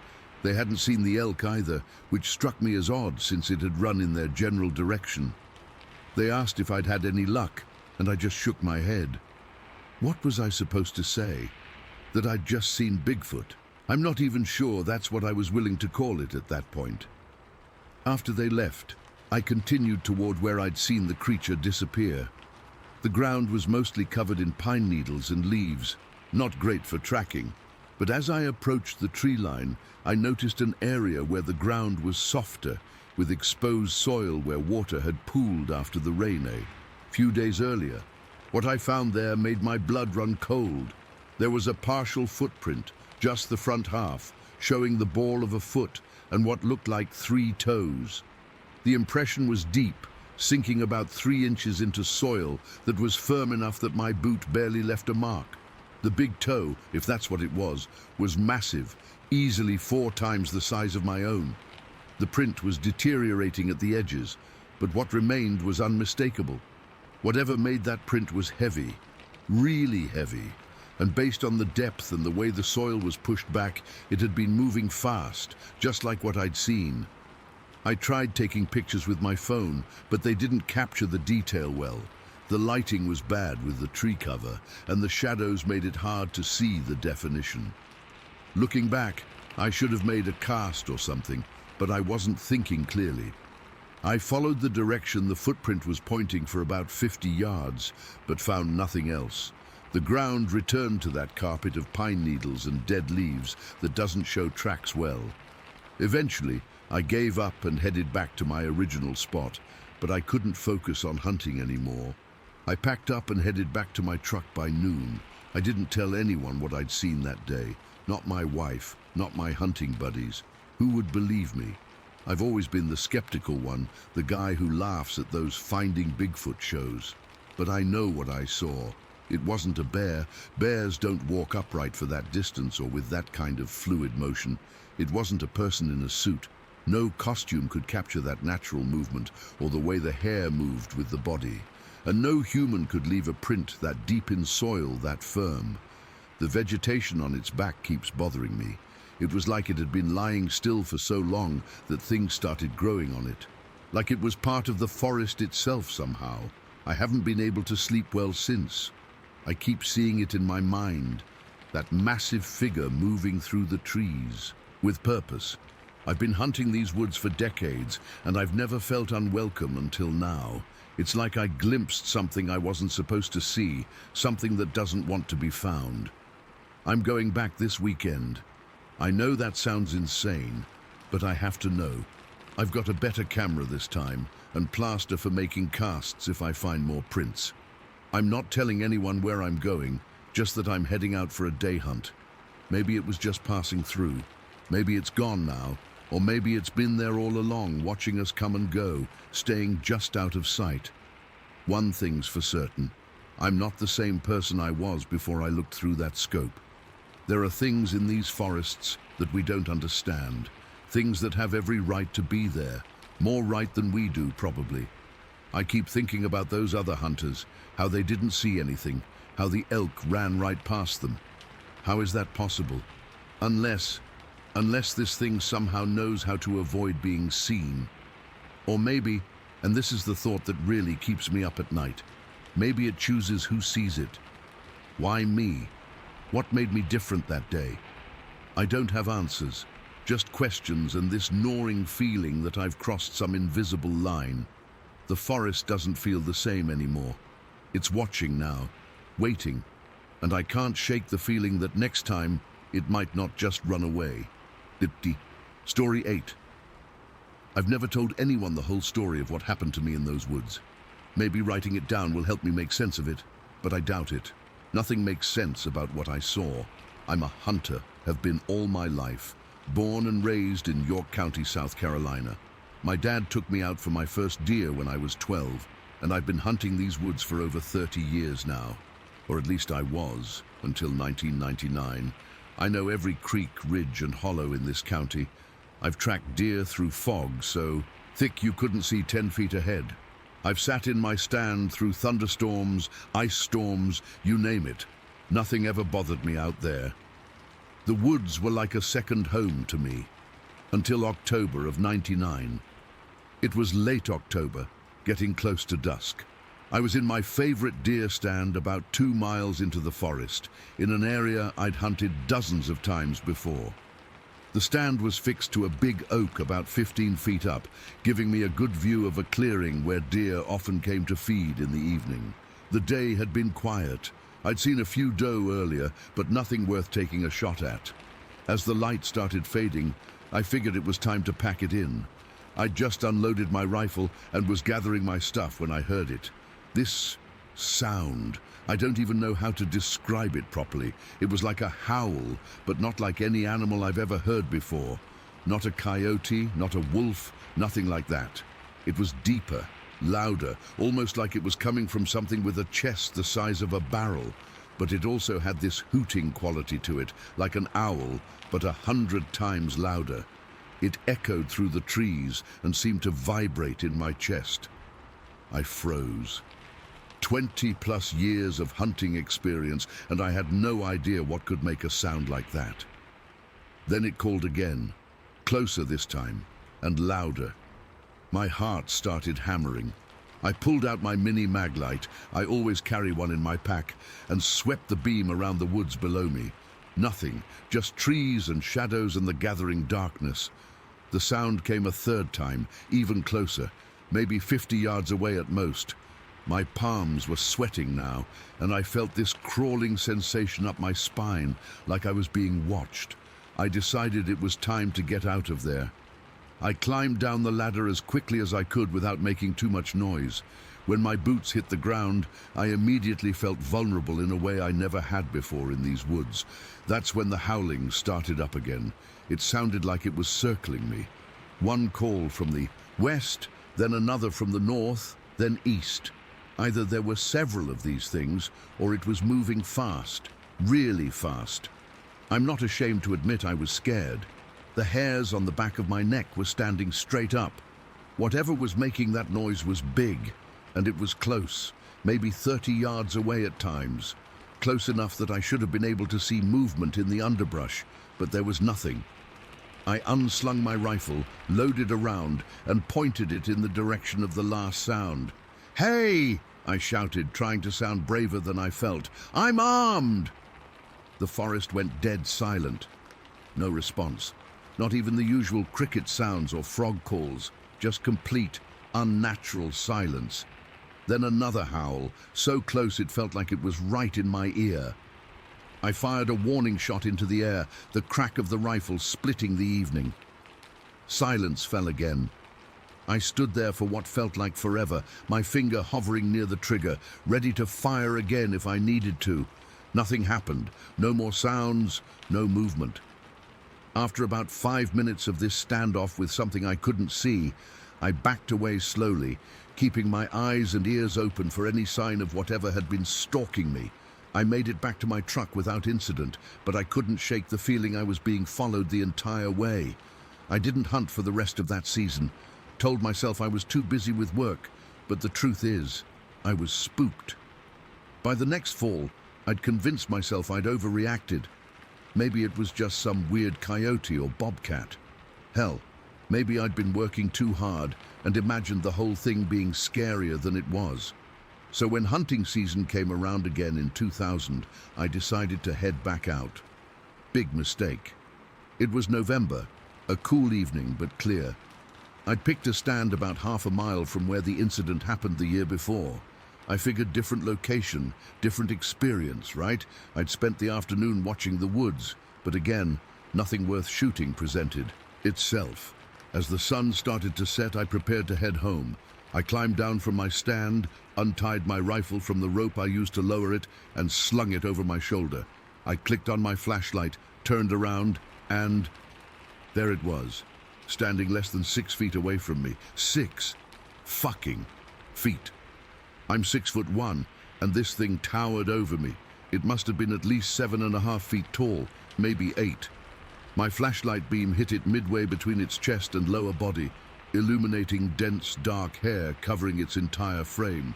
Not fur like an animal, hair like a human's, but covering everything. I couldn't move. I literally could not make my body respond. My skin felt tight, like it was shrinking around me. My breath caught in my throat. I was absolutely certain that any sudden movement would trigger an attack. And I just knew in my gut, that if this thing wanted to hurt me, I wouldn't stand a chance. I could feel its strength radiating off it like heat from a furnace. It wasn't just its size, though God knows that was terrifying enough. It was this sense of raw power that hung in the air around it. Like standing too close to a high-voltage wire, you can feel the electricity even without touching it. We stood there, frozen in this bizarre standoff. I couldn't see its face clearly. The light was pointed at its midsection, and I was too scared to move the beam. But I could make out massive shoulders, powerful arms hanging at its sides. Its chest looked broad enough that I probably couldn't have wrapped my arms around it. Then it moved, just slightly, crossing its arms loosely in front of its body. That small movement was enough to break my paralysis. I started backing away, one tiny step at a time, reaching slowly for my rifle. The creature made a sound then, a deep, huffing noise from its chest. Not aggressive, not exactly, but definitely not something that made me want to stick around and chat. And then, I swear to God, it was gone. 1 second, it was standing. There, this massive presence blocking the path, and the next it had vanished into the darkness. I didn't see or hear it move away, it was just gone. The whole encounter couldn't have lasted more than 30 seconds, but it felt like hours. I stood there, gun half raised, sweeping my flashlight beam frantically through the trees. Nothing, no movement, no sound, no sign that anything had been there at all. One detail that's always struck me as odd: there was no smell. You'd think something that size, that wild, would have a strong animal odor, but I didn't notice anything like that. Just the usual forest smells. I didn't walk back to my truck that night, I ran. Full-out sprint the entire way, crashing through undergrowth, not caring about the noise I was making. I kept expecting to hear that huffing sound behind me, feel those massive hands grab me. But nothing happened. I made it to my vehicle, fumbled the keys so badly I dropped them twice, and finally got the hell out of there. I haven't been back to those woods since. Not for hunting, not for hiking, not for anything. I sold my hunting gear the following spring, told everyone I'd lost interest. How could I explain what really happened? Who would believe me? I've spent countless hours trying to rationalize what I saw. Could it have been a bear? Maybe. But bears don't stand upright for that long, and they don't just vanish silently into the woods. A person in a costume, out in the middle of nowhere 2 years in a row, targeting the same hunter, seems far-fetched. The thing that haunts me most is the intelligence I sensed in that encounter. This wasn't just an animal reacting on instinct. Whatever was in those woods with me, it knew exactly what it was doing. It felt like it was studying me, assessing me, like it was curious. Some nights I still wake up in a cold sweat, the image of that massive silhouette burned into my mind. I've never felt so small, so vulnerable, as I did in those moments. It fundamentally changed my relationship with the natural world.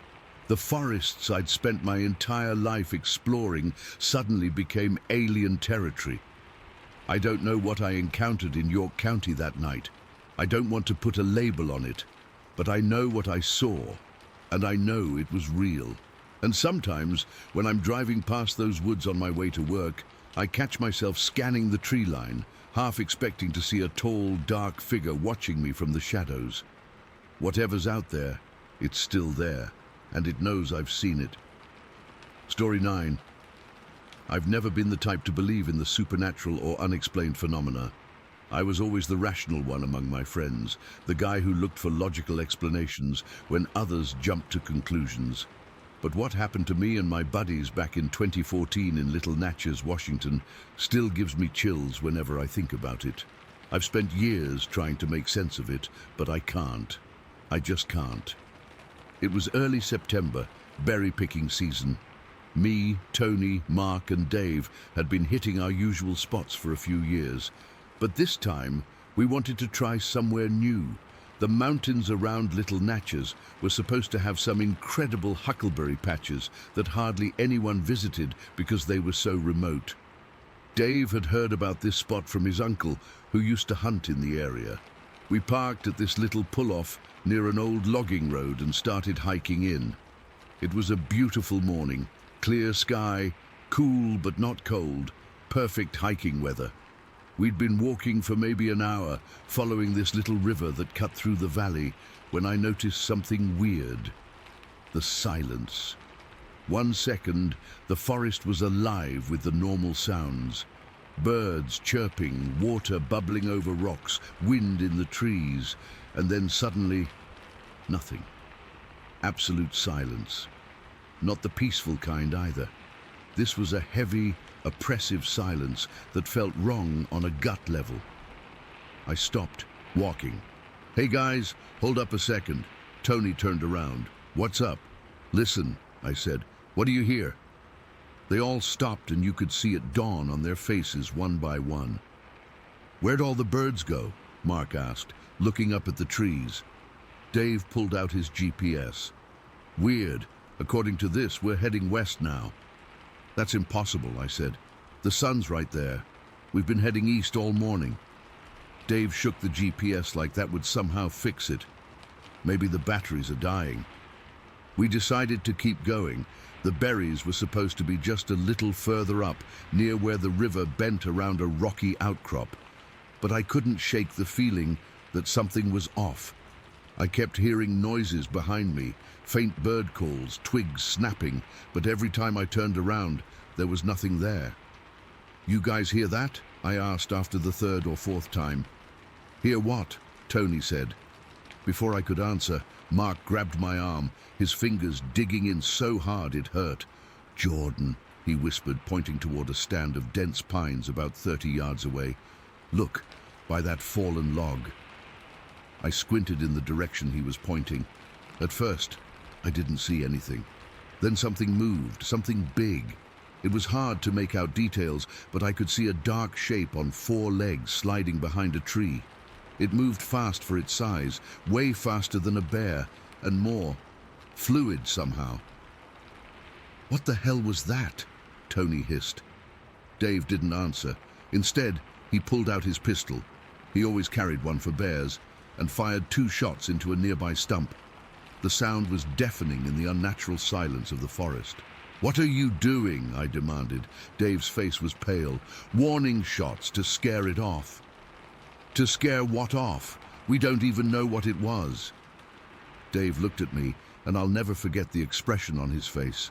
Pure, undiluted fear. "We need to leave. Now." We abandoned any thought of berry picking and started heading back the way we came, moving much faster than before. The problem was, nothing looked familiar. The trail we'd followed in seemed to have disappeared, and the terrain looked completely different. "This doesn't make sense," I said after about 20 minutes of increasingly panicked hiking. "We should have hit that big clearing by now." "The GPS is completely useless," Dave said, shoving it back in his pocket. "It keeps changing directions." We decided to follow the river back downstream, figuring it would eventually lead us to the road. We were moving along the base of a steep hill when we came to this massive boulder that blocked our path.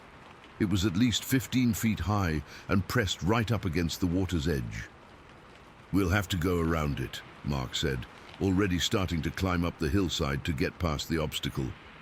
One by one, we scrambled up and around the boulder. I was the last one to go. Just as I was about to rejoin the others on the other side, I heard it. Boom! Boom! It was a deep voice, almost impossibly deep from behind us. It sounded like it was mimicking Dave's gunshots from earlier. I froze mid-step. "Did you guys hear that?"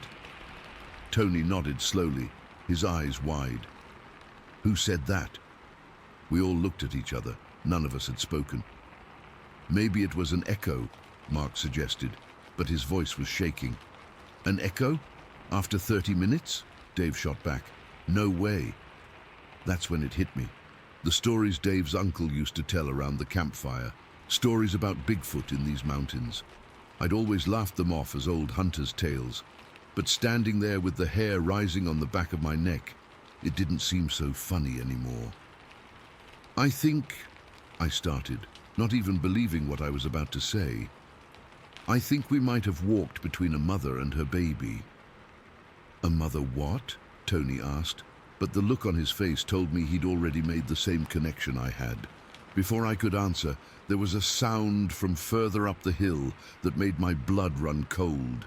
It was the sound of wood splintering, not like a branch breaking, but like an entire tree being torn from the ground.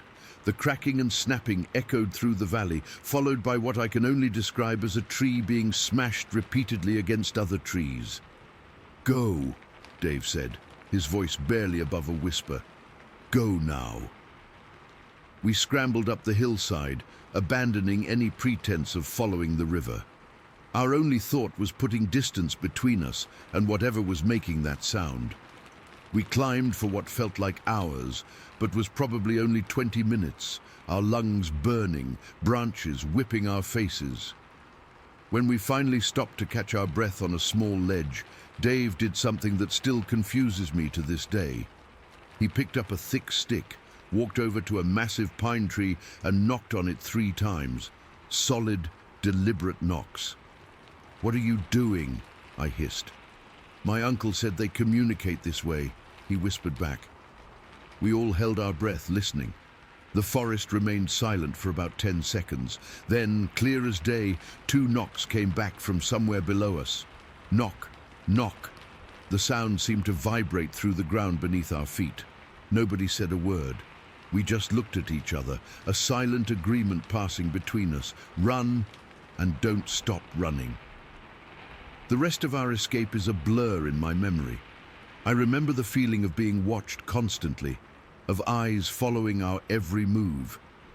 Several times, I heard heavy footsteps pacing us through the trees, always just out of sight. Once, I caught a glimpse of something tall moving parallel to us about 50 yards away, but when I blinked, it was gone. The weirdest part was how the forest seemed to change around us. Landmarks appeared that hadn't been there before. Trails opened up where minutes earlier there had been impenetrable brush. It was like the mountain itself was shifting, herding us in a specific direction. After what felt like an eternity, we stumbled onto a dirt road that eventually led us back to our car. We drove back to town in complete silence, each lost in our own thoughts. It's been 9 years since that day, and I still don't have any rational explanation for what happened. Sometimes I try to convince myself it was just our imaginations running wild, that we got turned around in unfamiliar territory and panicked. But then I remember the voice mimicking those gunshots. I remember those 2 knocks answering Dave's signal. I remember the unnatural silence and the feeling of being stalked by something intelligent. I've never gone back to those mountains, and neither have any of my friends. We don't talk about it much anymore, but when we do get together, there's always this unspoken thing between us, this shared experience that nobody else would believe. The strangest part, when we got home that night and checked our phones, only 3 hours had passed since we entered the forest. But it felt like we'd been in there all day. To this day, I can't explain the time discrepancy or anything else that happened. All I know is that there are places in this world where the rules we think we understand don't seem to apply, and I accidentally stumbled into one of them. I still go berry picking every year, just not in little Natchez, and never ever alone. Story 10. I've never really shared this before, not even with my closest friends. It's been almost 10 years now, but what happened that day in the Allegheny forest still keeps me up some nights. I guess I'm hoping someone here might have experienced something similar or can offer some explanation beyond what I've come up with on my own. So back in August of 2014, I was working as a forest ranger in the Allegheny National Forest near Marinville, Pennsylvania. I'd been in the job for about 7 years at that point, so I knew those woods pretty well. Or at least I thought I did. I spent most days doing trail maintenance, checking campsite permits, or doing wildlife surveys. Pretty routine stuff, but I loved it. Being outdoors, away from crowds, just me and nature. That particular day started like any other. It was a Tuesday, I think. Clear skies, warm but not too hot, maybe 75 degrees. Perfect weather for being in the woods. I remember packing my usual lunch, peanut butter sandwich, an apple, and a thermos of coffee. I headed out early, around 6:30 in the morning, to check on some trail markers in the northeastern section of the forest. By midday, I'd finished most of my tasks and decided to take my lunch break in this small clearing I knew about. It was maybe 30 feet across, just a patch where fewer trees grew, surrounded by old hardwoods, mostly oak and maple. I'd been there dozens of times before. It was peaceful, a good spot to rest and enjoy the quiet. I sat down on this fallen log that I'd used as a bench many times before. I remember unwrapping my sandwich and just taking in the forest around me. The sunlight was filtering through the leaves overhead, making these dappled patterns on the ground.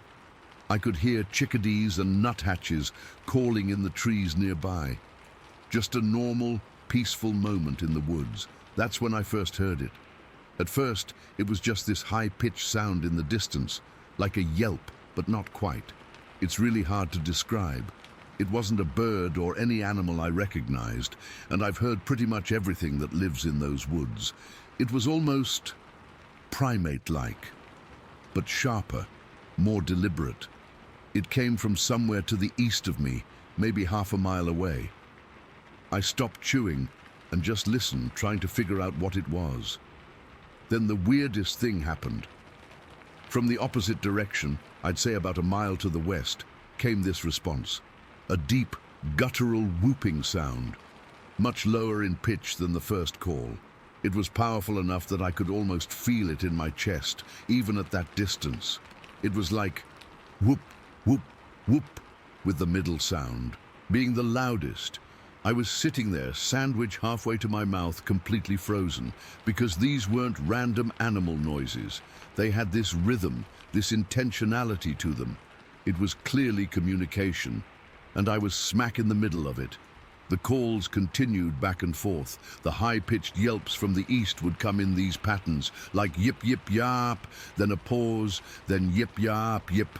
And each time, the deep whooping from the west would answer with what sounded like a specific response. Not an echo, not a random call, but an actual response. I've spent my whole adult life outdoors. I've heard coyotes, bobcats, every kind of bird, even the occasional fisher cat, which can make some pretty disturbing noises. But this wasn't anything I could identify. It wasn't human either, at least not any human sounds I've ever heard. But it had this intelligence to it, this intentionality that made the hair on the back of my neck stand up. After about 15 minutes of this back and forth calling, I noticed something else that really freaked me out. The forest had gone completely silent. I mean, completely. No birds, no insects, nothing. Even the leaves seemed to stop rustling, like the breeze itself had paused. Anyone who spends time in forests knows how unnatural that is. The woods are never silent. There's always something making noise, even if it's just the wind in the trees. But in that moment, the only sounds were these calls echoing through the trees and my own breathing, which I was trying to keep as quiet as possible. I felt exposed suddenly, like I was being watched from all sides. My sandwich was still in my hand, forgotten. I remember my mouth was dry, and I had this crazy impulse to hide, even though I couldn't see anything threatening. The calls continued for maybe another 5 minutes, and then they just stopped. No gradual tapering off, no moving away. They just ceased, both the yelps and the whoops, at almost the same moment. And then the regular forest sounds slowly returned. First a distant woodpecker, then some chickadees, and gradually the usual background noise of the woods came back. I sat there for a long time, not moving, trying to process what I'd heard. Part of me wanted to pack up and get the hell out of there, But another part, the ranger part, the scientist part, was intensely curious. What was communicating? Why had they stopped? Were they aware of me? Eventually, I gathered my things and continued my patrol. I didn't hear the sounds again that day, though I stayed in the area much longer than I needed to, hoping for another occurrence. I even tried making some recordings with my phone, but nothing happened. When I got home that evening, I told my wife, Emma, about it. She could see how shaken up I was. Emma's always been supportive of my work, but she's more of a skeptic than I am about things that can't be easily explained. Still, she could tell this was different from my usual forest stories. I couldn't stop thinking about those sounds.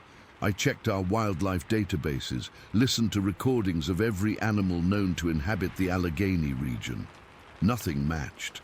I even discreetly asked some of the older rangers if they'd ever heard anything similar. Most just shrugged it off, suggesting coyotes or maybe some kid playing around with calls in the woods. But one guy, Ron, who'd been ranging for over 30 years, got this strange look on his face when I described it. He didn't say much, just that there were things in these woods that don't make it into the guidebooks. Then he changed the subject. 4 days later, on Saturday, I convinced Emma to come with me to the clearing. I told her I wanted to show her where I was doing some new survey work. But really, I was hoping to hear those sounds again. I wanted a witness. Someone else to confirm what I was hearing wasn't just in my head. We arrived at the clearing around 6 in the evening. The sun was starting to get low, casting long shadows through the trees. It was still warm, but with that slight cooling that comes with approaching evening. I showed Emma the log where I'd been sitting, and we stood at the edge of the clearing, just listening to the forest. For about 30 minutes, nothing unusual happened. Just normal forest sounds, birds settling in for the evening, the occasional rustle in the underbrush from a chipmunk or squirrel. Emma was patient, but I could tell she was starting to think this whole expedition was pointless. Then suddenly, she grabbed my arm. Her fingers dug in so hard, they left marks I could still see the next day. Her face had gone completely white, and she was staring fixedly at a point between 2 large oak trees about 50 feet away at the far edge of the clearing. I followed her gaze, but didn't see anything at first. "What?" I whispered. "What do you see?" She couldn't speak for a moment, just kept staring and gripping my arm. Then she managed to get out. "There's someone standing there, between those trees." I looked harder, and for just a split second I thought I caught a glimpse of something. A dark, vertical shape, taller than a person should be. But it was so brief, so indistinct in the gathering shadows, that I couldn't be sure it wasn't just my eyes playing tricks, wanting to see something. "It's gone now," Emma whispered, still not letting go of my arm. "But Marcus, that wasn't shaped like any animal I know. It was standing upright, and it was watching us." We left pretty quickly after that. Emma was badly shaken, and honestly, so was I. On the drive home, she described what she'd seen in more detail. A tall, dark figure, definitely standing on 2 legs. She couldn't make out features, but she said it had seemed unnaturally still, like it was deliberately trying not to move. And the way it had disappeared, not by walking away, but by simply not being there anymore when she blinked, had really unsettled her. I went back to that clearing many times over the next few months. I brought recording equipment, set up trail cameras, even camped overnight a couple of times. Though I didn't tell Emma about that, she would have been furious. The most I ever captured were some distant coyote calls and the usual forest wildlife. Never those distinct yelps and whoops, never any tall figures standing between trees. Eventually, my supervisor reassigned me to a different section of the forest. Budget cuts meant we had to cover more ground with fewer people. I still worked in Allegheny, but my patrols rarely took me back to that specific area. It's been almost 10 years now. I still work as a ranger, though I transferred to a different forest in 2018. I've never heard those sounds again, never seen anything like what Emma described. But I think about it often. Late at night when I can't sleep, I go over every detail, trying to make sense of it. What were those sounds? What was communicating through the forest that day? Was it the same thing Emma saw, or something else entirely? What intelligent creature might be hiding in the depths of the Allegheny forest? And why did it choose to reveal itself, or at least its presence, to me that day? I've considered all the rational explanations. Other rangers playing a prank, though that clearing was miles from where anyone else was assigned that day. Some kind of atmospheric phenomenon creating strange acoustics, but that doesn't explain the clear call and response pattern. A couple of people with weird calls lost in the woods. But why would they stop simultaneously? And why would all other forest sounds cease? None of the explanations really fit, and none of them account for what Emma saw. Sometimes I wonder if it's still there, watching and waiting, if it's aware of the humans that pass through its territory and usually chooses to remain hidden. If that day, for whatever reason, it decided to communicate, maybe not with me specifically, but in a way that I could hear. I still have the coordinates of that clearing. Sometimes I'm tempted to go back, to set up camp and wait, to see if whatever was communicating that day might choose to do so again. But then I remember Emma's face, the way the color drained from it when she saw that figure standing between the trees, and I wonder if some mysteries in the forest are better left unexplored. Story 11. I've never told this story to anyone outside my immediate family. Even now, my hands are shaking as I type this. I've spent 13 years trying to rationalize what happened that day, but I can't explain it away no matter how hard I try. It was September 4th, 2010. My cousin Travis and I headed out to clear some trails for our four-wheelers in the forest near Libby, Montana. We've been riding those woods since we were kids. It's the kind of place where you feel like you know every tree, every rock, the kind of place where you feel safe. The morning started normally enough. We got an early start, around 7, taking advantage of the cool morning air before the September heat kicked in. We had our day packs with water, some sandwiches my wife had made the night before, and our pistols, just standard precaution for dealing with the occasional mountain lion or black bear. Nothing unusual. The forest was alive that morning. Birds were everywhere, singing and flitting between branches. Squirrels darted across the forest floor, gathering whatever they could find before winter set in. Travis and I worked steadily, clearing fallen branches and small debris from our usual trails, chatting about nothing important. His new truck, my kid's soccer game, normal stuff. Around 10:30, we reached a section that needed more work. A summer storm had brought down some larger branches, and we were using our small hatchets to break them into manageable pieces. I remember wiping sweat from my forehead, thinking about how good that cold beer in the cooler back at the truck was going to taste later. And then, in an instant, everything changed. The forest went completely silent. Not gradually quiet, absolutely, totally silent, like someone had hit a mute button on the world. 1 second, birds chirping and leaves rustling. The next, nothing, just dead air. Travis and I both froze mid-movement. If you've spent any time in the woods, you know that sudden silence means something is wrong. Very wrong. It's a primal warning system hardwired into the natural world. "You hear that?" Travis whispered, though there was no need to whisper in the oppressive quiet. I nodded, scanning the trees around us. The hair on my arms stood straight up, and not from the cool morning air. It was the feeling of being watched, hunted. We both slowly set down our tools, movements deliberate and careful. Something felt off, wrong in a way I couldn't articulate.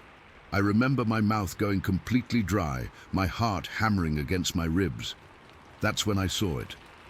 About 50 yards away, half hidden behind a massive ponderosa pine, stood something, someone. At first glance, I thought it might be another hiker, but that thought vanished instantly. No hiker stands like that. No human is built like that. It was tall, unnaturally tall. Had to be at least 8 feet, maybe more, and broad, with shoulders twice the width of a large man. But what made my blood run cold was that it was covered, head to toe, in dark, matted hair. Not clothing, hair or fur, whatever you want to call it. The creature was standing upright, perfectly upright, like a human, but nothing else about it was human. It was peering around the tree at us, watching, studying. I could only see half its face, part of its left shoulder and arm, but it was enough. Without speaking, Travis and I both drew our pistols. Mine was a Glock 19 that I'd carried for years. I'd never once had to draw it for protection in these woods, until now. For what felt like forever, though Travis later said it was probably 30 to 45 seconds, we just stood there, locked in this bizarre standoff. Me, Travis, and this thing, staring at each other across 50 yards of Montana forest. I remember noticing details with a strange, hyper-focused clarity. The creature's face was broad, with deep-set eyes under a heavy brow ridge. The hair covering its body wasn't uniform. It was patchy in places, thicker in others, with a rough, unkempt appearance. Its visible shoulder and upper arm were thick with muscle, not bulky like a bodybuilder, but powerful in a functional, primal way. What struck me most was the intelligence in its eyes. This wasn't an animal acting on instinct. There was calculation there, assessment. Those eyes were taking our measure, making decisions. Not once during this entire encounter did it make a sound. No growling, no breathing heavy enough for us to hear at that distance. Just absolute silence that pressed against my eardrums until I could hear my own pulse throbbing. Then, without warning, it moved. It didn't shuffle away or drop to all fours like a bear or other animal might. It turned and ran perpendicular to our position, crashing through underbrush and between trees with a speed that seemed impossible for something so large. It remained completely upright while running, its long arms swinging at its sides, pushing small trees and branches out of its way like they were nothing. The sound of its movement was the only thing breaking the silence. Snapping branches, the thud of heavy footfalls, the swish of disturbed foliage. We watched, frozen in place, as it covered 50 or 60 yards in seconds before disappearing into a swampy area that locals avoid because of the thick mud and tangled vegetation. Travis was the first to speak. "What the fuck was that?" His voice sounded wrong in the stillness, too loud, too human. I couldn't answer. My mouth opened and closed, but no words came out. My pistol was still raised, pointing at the now empty space where the creature had vanished. Slowly, carefully, we approached the tree where it had been standing. I don't know why we did this. Curiosity, shock, the need to prove to ourselves that we hadn't hallucinated the whole thing. Whatever the reason, we moved forward, guns still drawn, eyes scanning constantly for any movement. The ground around the tree was disturbed, with clear indentations that weren't quite footprints, more like compressed areas of forest floor where something heavy had stood. The bark on one side of the tree was scraped in places, as if something rough had brushed against it. Following the creature's path, we found small saplings broken and bent where it had charged through. Not cut or chewed like beaver damage, not clawed like bear markings, just snapped from the force of something powerful moving past them at high speed. "We should go," Travis said, his voice tight. "Now." I agreed instantly. Whatever we had seen, whatever had been watching us, I had no desire to encounter it again, not with just 2 pistols between us. We gathered our tools quickly, constantly looking over our shoulders, and headed back to the truck at a pace just short of running.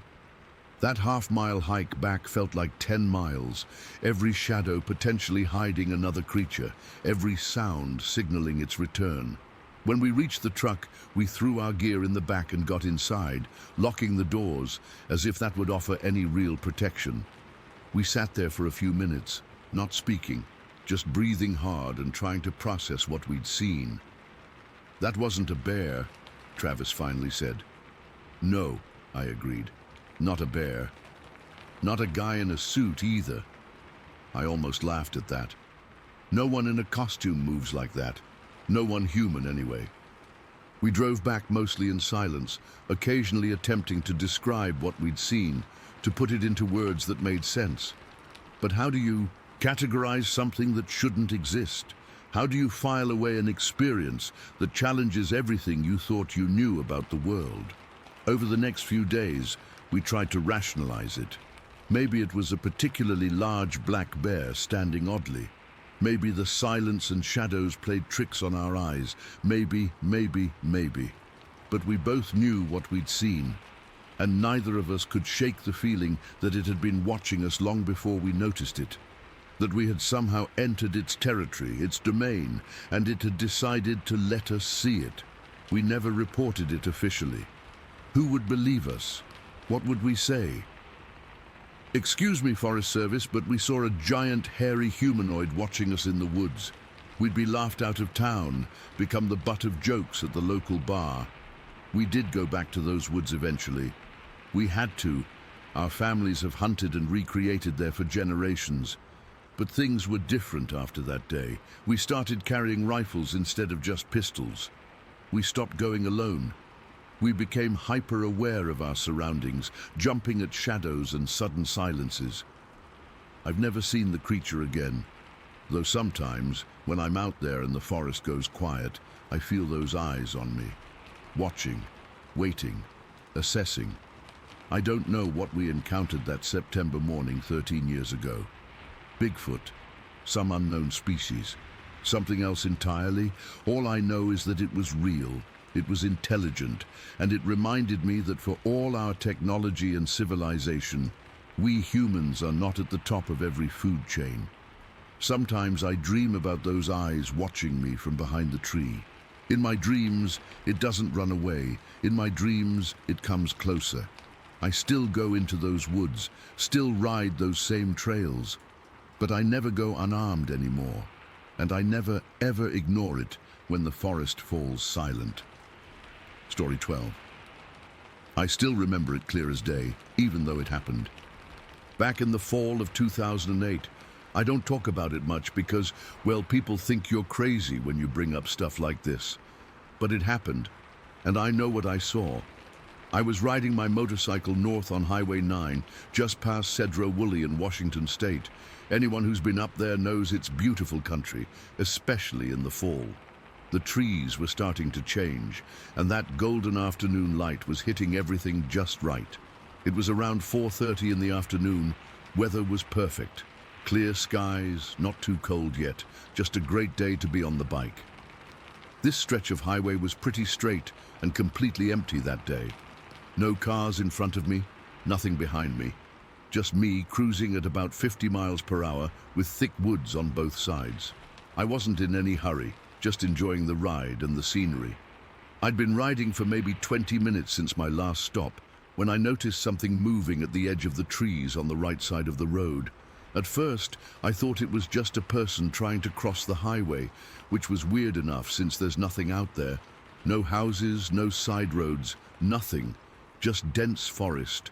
But within a split second, I realized whatever was stepping out from those trees was definitely not a person. Not even close. This thing was huge.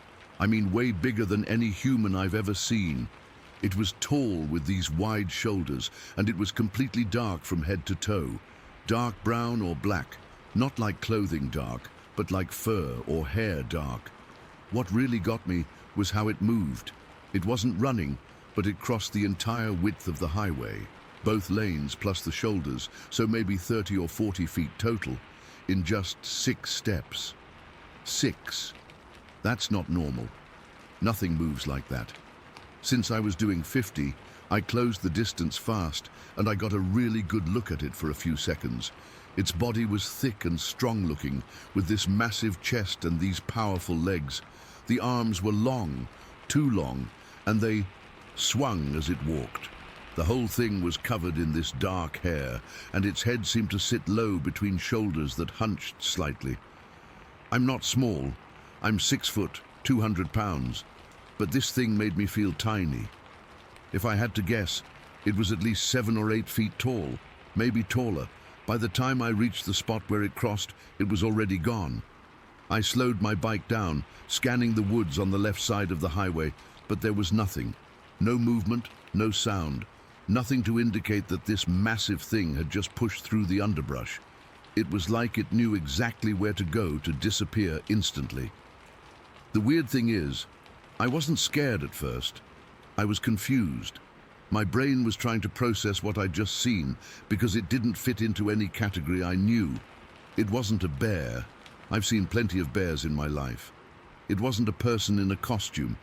The movement was too fluid, too natural, and nobody in a costume could cover ground that fast.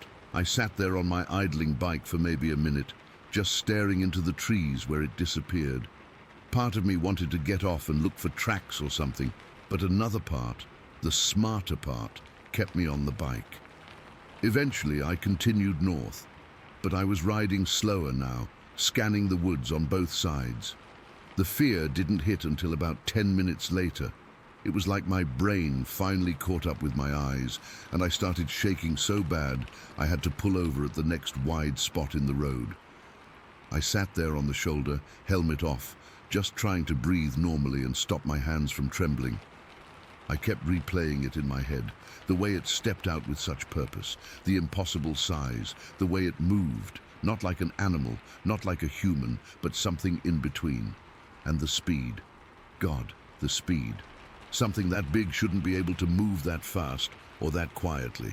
After about 15 minutes of sitting there, I decided to continue to my destination. I was heading up to visit my brother, near Bellingham, about another 45 minutes north.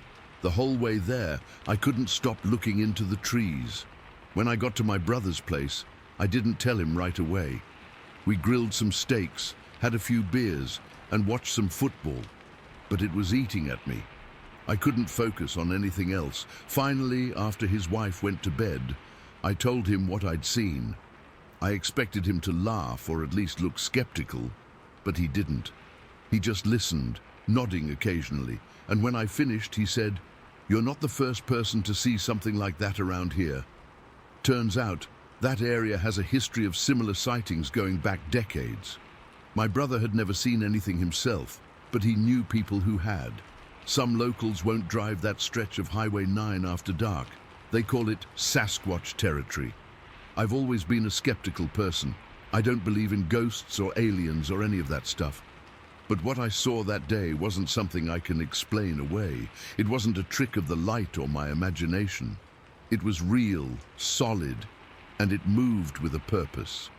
The thing that bothers me most, even now, is how it seemed to know exactly where to go. Like it had a path through those woods that it used regularly. Like it knew the area better than any human could. And like it knew exactly how to vanish without a trace. I've ridden that highway dozens of times since then. Sometimes I slow down at that exact spot, looking for something, a sign, a glimpse, anything. But I've never seen it again. For weeks after it happened, I had trouble sleeping. I'd close my eyes and see that figure stepping out of the trees. I'd wake up in a cold sweat, heart racing. It wasn't that I felt threatened by what I saw. It didn't make any aggressive moves toward me. It was just crossing the road. But there was something deeply unsettling about witnessing something that shouldn't exist. I've tried researching similar sightings in the area. There are plenty of reports, some dating back to the 1970s, describing almost exactly what I saw. Same location, same description, same fluid movement across the highway. Knowing others have seen it should make me feel better, I guess, but it doesn't. It just confirms that there's something out there that we can't explain. A few months after my sighting, I went back to that spot during daylight hours. I parked my bike and walked into the woods on both sides of the highway, looking for any kind of trail or sign. The underbrush was thick and nearly impenetrable in most places. How something that size could move through it without leaving a path of destruction is beyond me. One thing I noticed was how quiet it was in those woods. No birds singing, no squirrels chattering, just silence. I don't know if that means anything, but it felt wrong. I didn't stay long. I've told this story to only a handful of people. Most give me that look. You know the one. Like they're trying to decide if I'm lying or just crazy. A couple have shared their own strange experiences. One guy I work with said he saw something similar near Mount Baker a few years back. He didn't tell anyone at work besides me because he was afraid of the ridicule. That's the thing about experiences like this. They isolate you.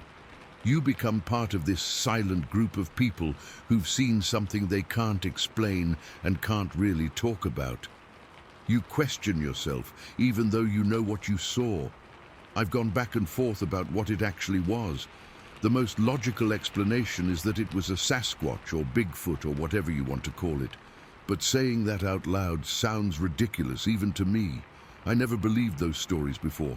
I thought they were just campfire tales or misidentifications of bears or other wildlife. But what I saw wasn't a bear. Bears don't walk on two legs for that distance or with that gait. It wasn't a person in a suit. The movements were too natural, too fluid, and it was just too big. The encounter has changed me in ways I didn't expect. I'm more aware of my surroundings now, especially in the woods. I'm more open to the possibility that there are things in this world we don't understand and can't explain. And I'm more hesitant to dismiss other people's strange experiences. Sometimes I think about what would have happened if I'd been a few seconds earlier or later on the highway that day. I might have missed it completely. Or worse, I might have hit it with my bike. The thought of colliding with something that size at 50 miles per hour makes my blood run cold. It's been 15 years now, and I still ride that highway regularly. Every time I pass that spot, I slow down a little. I scan the trees. Part of me hopes I'll see it again, just to confirm that I'm not crazy. Another part of me hopes I never do. What haunts me most isn't the creature itself, but the implications of its existence. If something that large can remain mostly hidden in an area that's not far from towns and cities, what else might be out there that we don't know about? How much of our world is still unexplored, still mysterious, even in this age of satellite imagery and smartphones? I don't have answers. I just have what I saw that day, a massive figure crossing Highway 9 in 6 impossible strides before vanishing into the forest without a trace. Silent, purposeful, real. And sometimes, when I'm riding alone on a quiet stretch of road with trees pressing in from both sides, I can't help but feel like I'm being watched, like something is just beyond the tree line, waiting for the right moment to step out again. I don't know if that's paranoia or intuition, but it's there all the same. I keep wondering if it saw me too, if it was as surprised by our encounter as I was, or if it knew I was coming all along and chose to let itself be seen. I'll never know, and that might be the scariest part of all. Story 13. I'm still not sure if I should even be posting this. It's been nearly 20 years, and I still get goosebumps thinking about it. My husband thinks I'm crazy, but my brothers believe me, and my foster daughters saw it too. So I'm hoping someone here might have experienced something similar and can tell me what the hell was out there. Back in June of 2004, I was living in a house just outside Fayetteville, Arkansas. It wasn't super remote, but we had woods behind our property. Our family room had these 4 huge floor-to-ceiling windows facing the tree line. No curtains because my husband loved the view, and honestly, I did too. Who would be looking in? We were pretty far from neighbors. That night in June, I couldn't sleep. It was around 2 in the morning, and I was alone in the family room, curled up in my recliner watching some terrible late-night TV show. My husband was snoring away upstairs. The only light came from the TV and this big fish tank we had along one wall. The moonlight was barely there, just enough to make out the edge of the woods maybe 50 yards away. I was half dozing when something made me sit up. You know that feeling when you just sense you're being watched? That's what happened. I glanced toward the windows and noticed what looked like a dark shadow standing outside. At first, I thought it was just my eyes playing tricks on me. When you're alone at night, your mind does weird things, right? So I turned off the TV to see better, thinking the shadow would disappear. It didn't. Instead, it moved slightly, just a small shift, but enough that I knew something was actually there. I froze completely. I couldn't make out any details because it was so dark, but whatever it was looked huge, tall and wide, just standing there. My heart started pounding so hard I could hear it. I was terrified to move. For some stupid reason, I pulled my blanket over my head like a little kid. I know, ridiculous, but I was paralyzed with fear. I stayed like that for what felt like forever, until eventually I must have fallen asleep from pure exhaustion. When I woke up around 6 in the morning, sunlight was streaming through those big windows. I remembered what happened and felt stupid. Probably just a deer or something, right? But as I stood up to stretch, I noticed something on the glass of the window. Handprints. 2 massive handprints on the outside of the window. I need to explain something about myself here. I worked in law enforcement as a fingerprint technician for years. I know what normal human handprints look like. These weren't normal. They were spaced really wide apart, and each one was about 12 inches long. The fingers were thick and at least 4 inches longer than my brother's hands, and he wears a size 14 ring. I stood there staring at those prints, feeling like ice water was running through my veins. Whatever left those marks had to be huge. The windows start about 3 feet off the ground and go all the way to the ceiling, which is 10 feet high. Based on where the prints were positioned, whatever left them had to be at least 8 or 9 feet tall. I called my brothers right away. I needed someone else to see this before I woke up my husband, who I knew would just dismiss it. My oldest brother arrived first, and I'll never forget how his face changed when he saw those prints.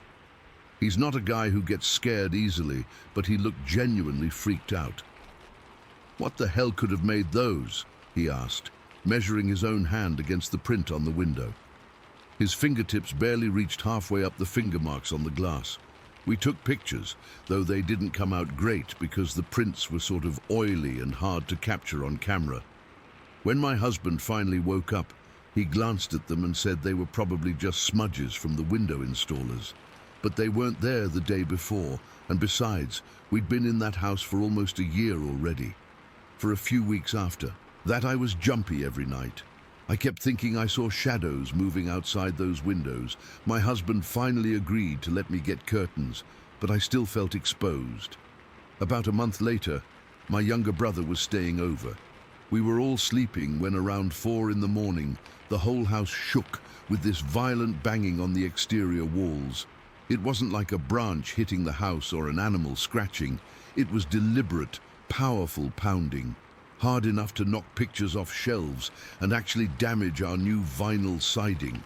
My husband, my brother, and I all ran outside with flashlights, but whatever had done it was gone. The next morning, we found these weird dents in the siding. My husband said it was probably kids playing pranks, but we lived too far out for that to make sense. And what kids would be out at 4 a.m. making handprints that big? A few days after that, I found another set of handprints on a different window. This time, they left behind this weird, oily residue that was insanely hard to clean off. I had to scrub and scrub with heavy-duty cleaner to get it off, and even then, there was a faint outline left behind. During the 4 years we lived in that house, my foster daughters would sometimes tell me they saw a big man walking near our pond. I always thought they were just telling stories until all this happened. One of my girls, who was 12 at the time, described seeing something huge moving through the trees at dusk.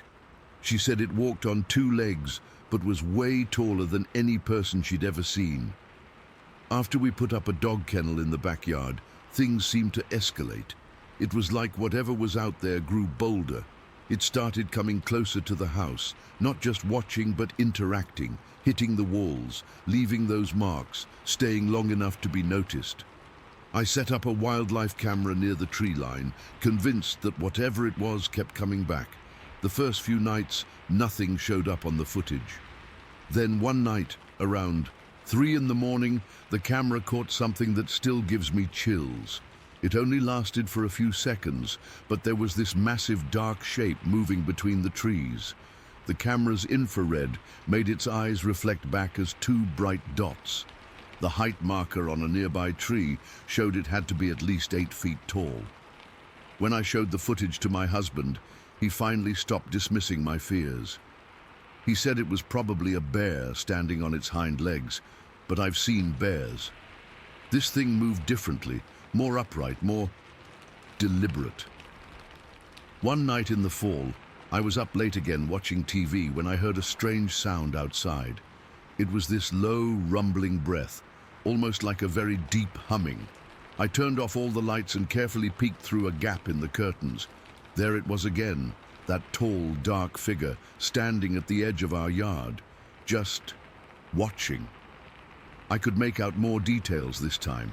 It had broad shoulders and long arms that hung down past what would be its knees on a normal person. Its proportions were all wrong. I grabbed my phone to call my husband, who was working late, but as soon as I moved, the figure turned its head directly toward me. I don't know how it knew I was there, but it did. I dropped to the floor and crawled away from the window, my whole body shaking. The next day, we found more of those handprints, this time on all 4 windows, and something else, deep scratches in the wooden posts of our back deck, about 7 feet off the ground. My brother stayed with us for a week after that. We took turns keeping watch at night. On the 3rd night, around midnight, we both heard heavy footsteps circling the house, not like a person walking, heavier, with a strange cadence. My brother wanted to go outside with his gun, but I begged him not to. Whatever was out there wasn't something you'd want to confront. The footsteps eventually stopped at the back door. Then came 3 loud, deliberate knocks. Not frantic or aggressive, just slow, powerful knocks that made the whole door vibrate. We both froze, staring at each other in the dark living room. After about a minute, there were 3 more knocks, then silence. When morning came, we found a clear handprint on the back door. This one was different, 5 fingers spread wide, but the thumb was positioned strangely, like it bent at a different angle than a human thumb would. My foster daughters refused to sleep in their rooms after that. They said they kept seeing a face looking in their windows at night, a face that was too big and too high up to be a person.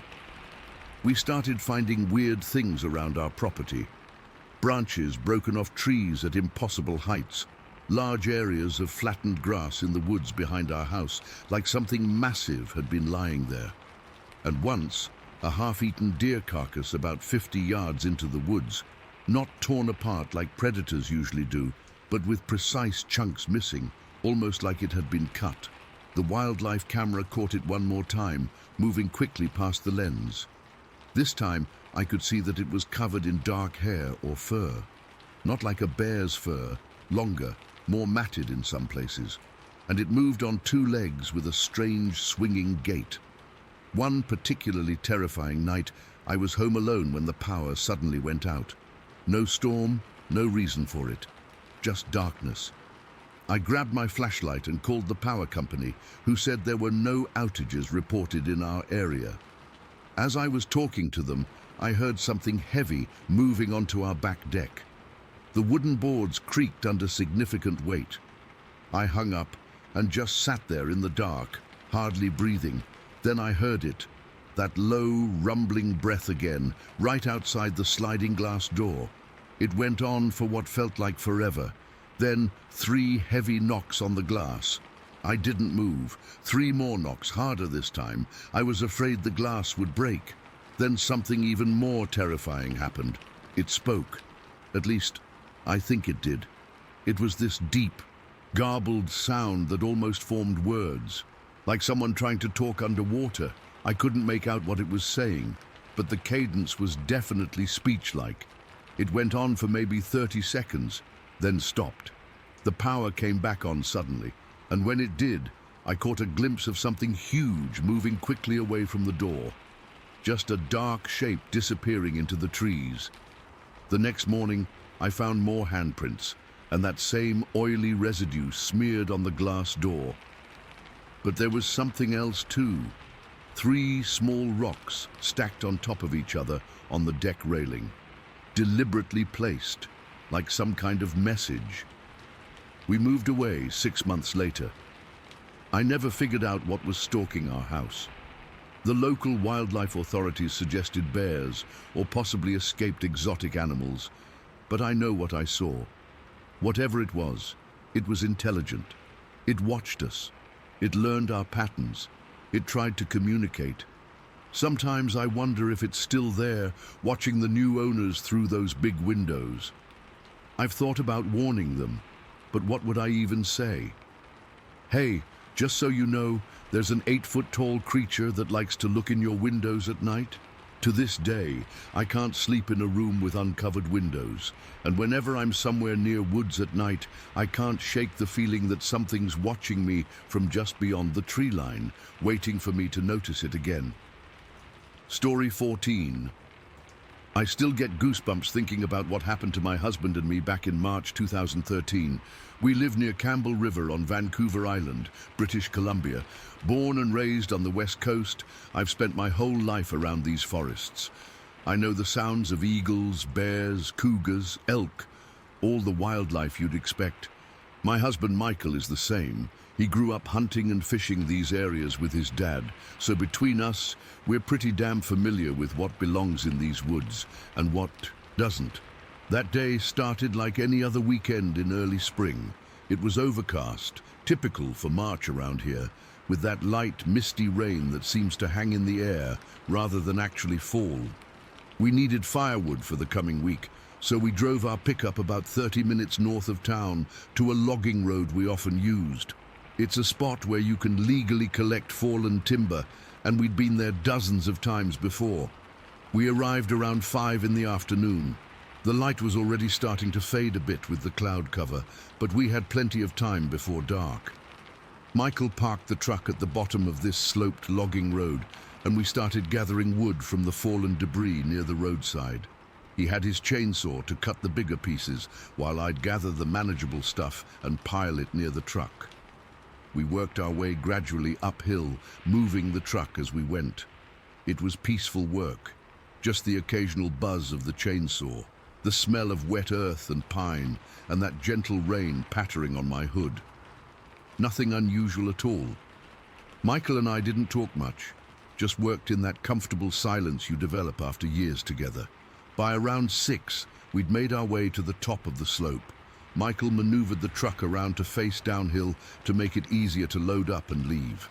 I was sitting in the passenger seat, taking a quick break, while he secured the chainsaw in the truck bed. My window was halfway down despite the drizzle, and I was just about to get out to help load the last of the wood. That's when I heard it. From the dense trees on the left side of the road came this call. I don't even know how to describe it properly.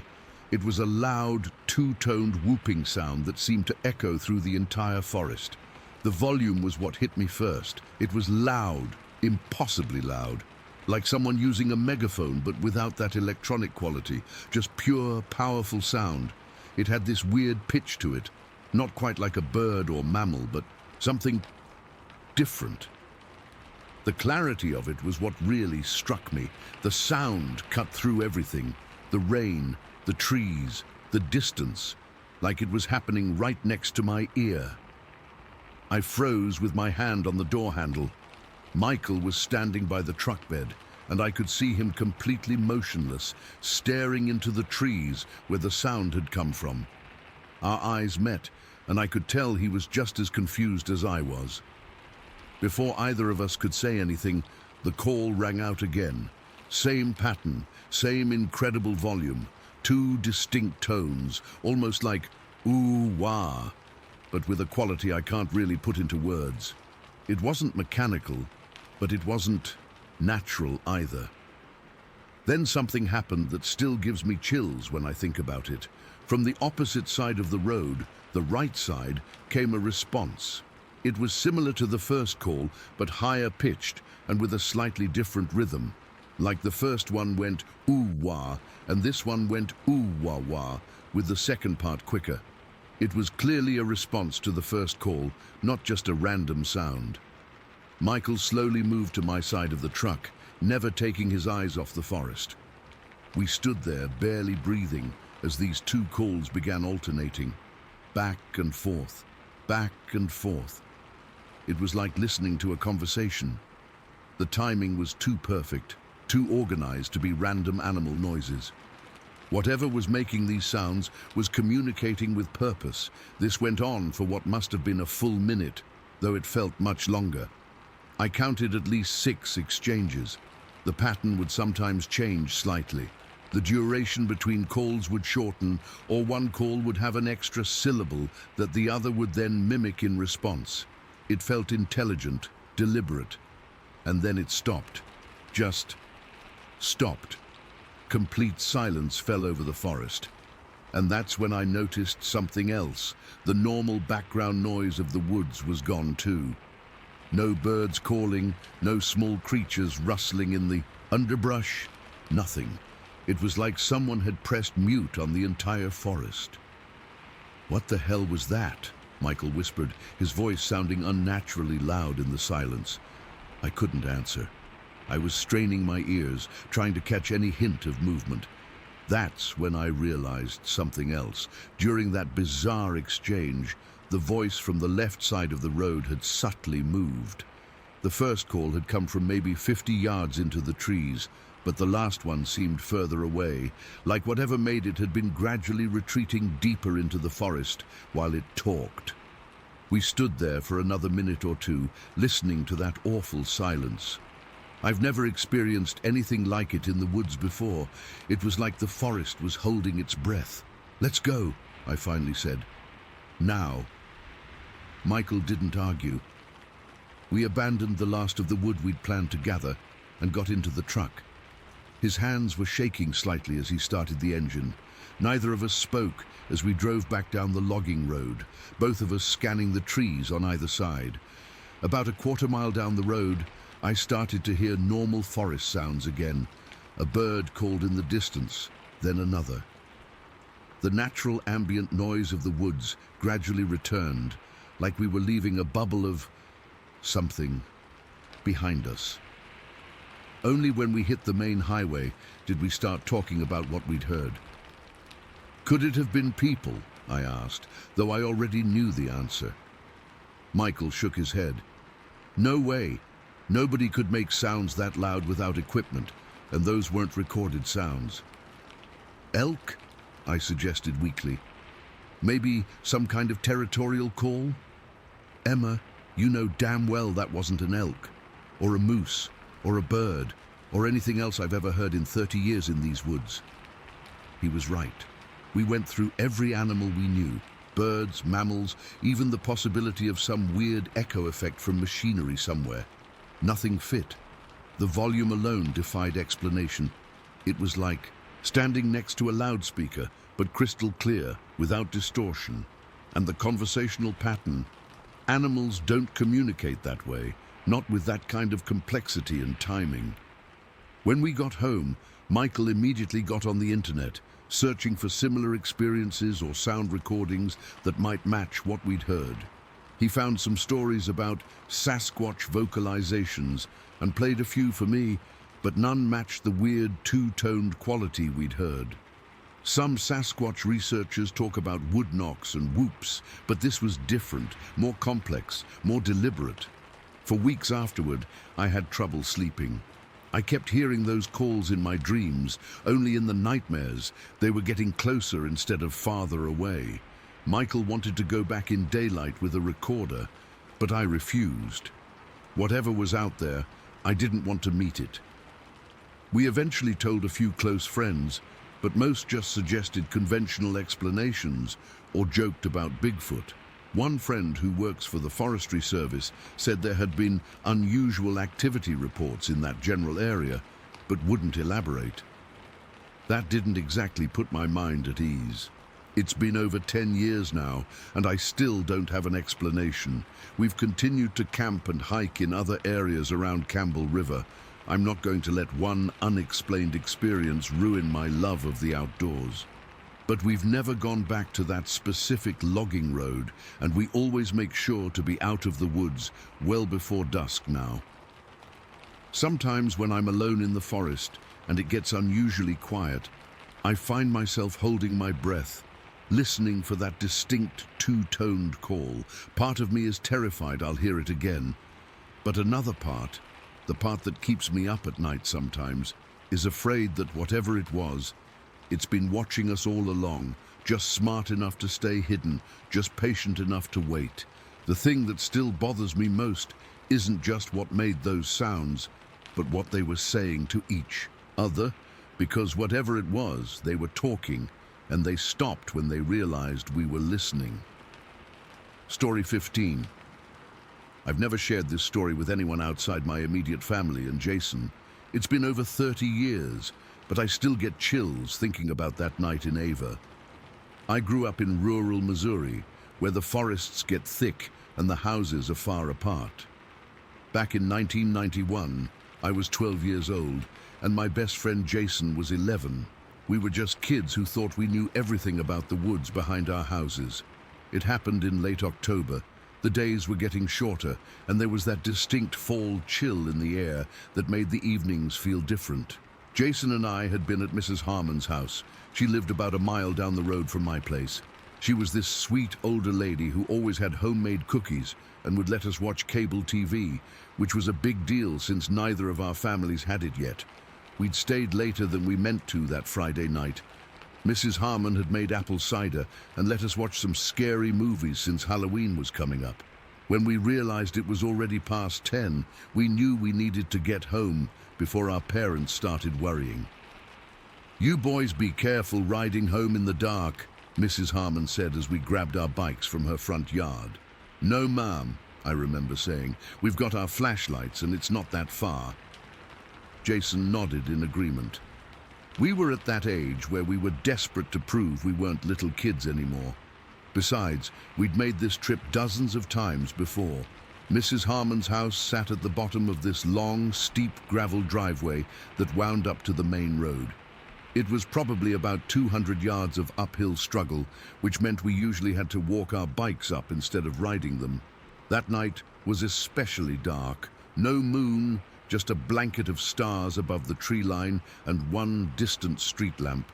At the intersection up ahead, we clicked on our flashlights and started pushing our bikes up the driveway. The gravel crunched under our feet, and the only other sounds were the crickets and the occasional hoot of an owl. We were about halfway up when Jason suddenly stopped. "Did you see that?" he whispered, pointing toward the road at the top of the driveway. I squinted into the darkness. At first, I didn't see anything beyond the small pool of light from our flashlights. Then something moved across the road, something big. "What is that?" I remember my voice cracking a little. We both stood frozen, watching as this figure moved from one side of the road to the other. At first, I thought it might be a person, but as my eyes adjusted, I realized it was way too big to be human. It had to be at least 7 or 8 feet tall. And it wasn't just tall, it was massive. Broad shoulders, thick limbs. "Connor," Jason's voice was barely audible. "That's not a person." The thing moved with this strange smoothness that made my skin crawl. Not like a bear lumbering along or a deer's nervous prancing. It walked upright, deliberately, crossing to the other side of the road and then back again, like it was pacing. We instinctively moved closer together, our bikes between us like some kind of flimsy shield. I remember my hands were sweating so bad that the flashlight kept slipping in my grip. "Let's go back to Mrs. Harmon's," Jason whispered. I nodded, but before we could move, the creature stopped pacing. It turned and faced directly down the driveway toward us. Even from that distance, I could feel it staring at us. The street lamp behind it outlined its massive silhouette, broad shoulders, no neck that I could make out, and a head that seemed too small for its body. It wasn't a bear standing on its hind legs. Bears don't stand that straight, that still. This thing was just watching us. For what felt like an eternity, none of us moved. Jason and I were too terrified to even breathe loudly.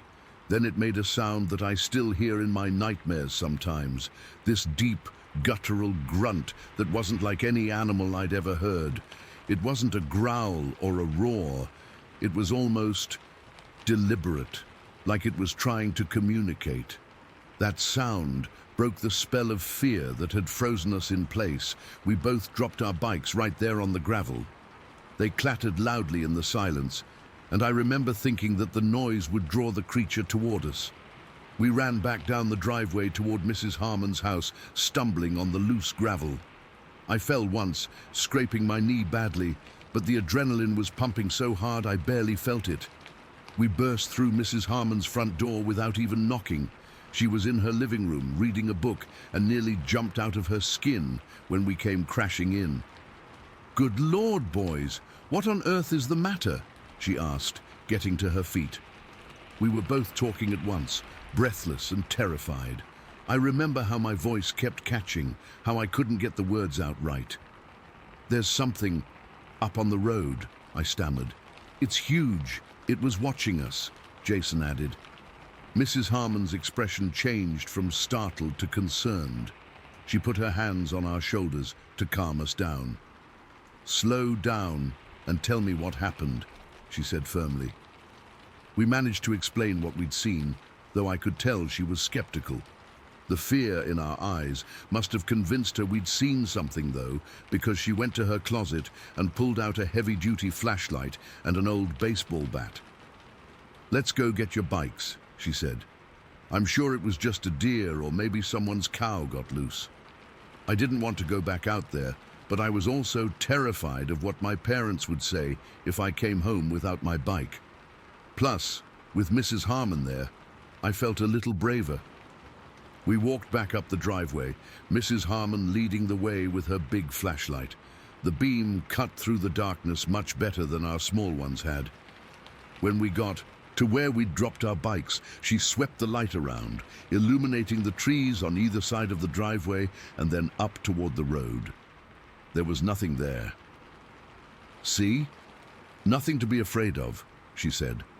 But I noticed she kept the bat ready in her other hand. We picked up our bikes while Mrs. Harmon walked all the way up to the road and looked both ways, shining her light into the tree line. I kept expecting that thing to suddenly appear in the beam of light, but the road was empty. "I'm going to drive you boys home," she decided after retrieving us. "Put your bikes in the back of my station wagon." The whole ride to my house, I lived closer, so we dropped Jason off second. I kept scanning the roadside, expecting to see that figure emerge from the trees. Mrs. Harmon tried to reassure us, suggesting it was probably just shadows playing tricks on our eyes, or maybe a bear that had wandered down from the mountains. "Bears don't walk like that," Jason insisted from the back seat. "It was walking like a person, but bigger, much bigger." When I got home, my parents were waiting up, worried because it was nearly 11 by then. Mrs. Harmon explained about the scare we'd had, and my dad listened to my description of what we'd seen. "Sounds like you saw a black bear," he said, trying to comfort me. "They can look mighty big when they stand up on their hind legs." "It wasn't a bear, Dad," I insisted. "It was walking back and forth across the road, on two legs, the whole time." My mum suggested it might have been a hunter in dark clothes, maybe wearing some kind of gear that made him look bigger, or possibly a deer that our frightened minds had transformed into something more menacing. I knew they were wrong. We had both seen it clearly enough to know it wasn't anything normal. The way it moved was what stuck with me the most, fluid but powerful, deliberate in every step, and that sound it made. No human or regular animal makes a noise like that. My dad promised to drive down that road the next morning to check for tracks or signs of anything unusual. He did, and of course found nothing. "Ground's too hard and gravelly for tracks," he explained. But I could tell he was just trying to help me move past it.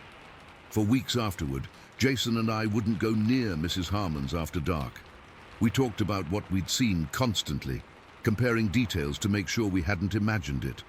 Our descriptions always matched: the height, the broad shoulders, the strange smoothness of its movement. We tried researching at the school library, looking through books about Missouri wildlife. Nothing matched what we'd seen. This was before the internet was in every home, so we couldn't just Google giant humanoid creature Missouri like kids today might.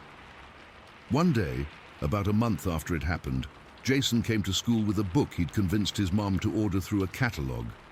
It was about unexplained phenomena and had a chapter on Bigfoot sightings. Some of the descriptions were similar to what we'd seen, but not exactly the same. The creatures in the book were usually described as hairy, but we hadn't been close enough to see if our creature had fur. And most Bigfoot stories described them avoiding humans, not standing at the top of a driveway staring down at them. Over time, we mentioned it less and less. People get tired of hearing about something they don't believe, and we got tired of the skeptical looks, but we never forgot. I'm 33 now, with kids of my own. Jason still lives in Missouri, though I moved to Illinois after college. Whenever we get together, that night inevitably comes up, usually late in the evening after a few beers, when our wives have gone to bed. We still don't have an explanation for what we saw. I've been back to Ava many times over the years to visit family. That road doesn't seem as dark or mysterious as it did when I was 12. The trees don't seem as tall, the night not as black. But every time I drive past Mrs. Harmon's old place, she passed away in 2004, I slow down and scan the roadside, half expecting to see that massive silhouette again, standing perfectly still, watching me pass. I don't know what was on that road in 1991. I don't know if it was some unknown species, a person playing an elaborate prank, or something else entirely. What I do know is that for a few minutes on an October night, Jason and I saw something that shouldn't exist, according to everything we're taught about the natural world. And sometimes, on dark nights when I'm alone, I still hear that grunt echoing in my memory, deep, purposeful, and unmistakably directed at us. Story 16. I've been debating for months whether to post this. It's not something my family talks about anymore, but I can't stop thinking about it lately. What happened that summer at Pinewood Valley has been haunting me for years, and I need to get it off my chest. This happened when I was 14.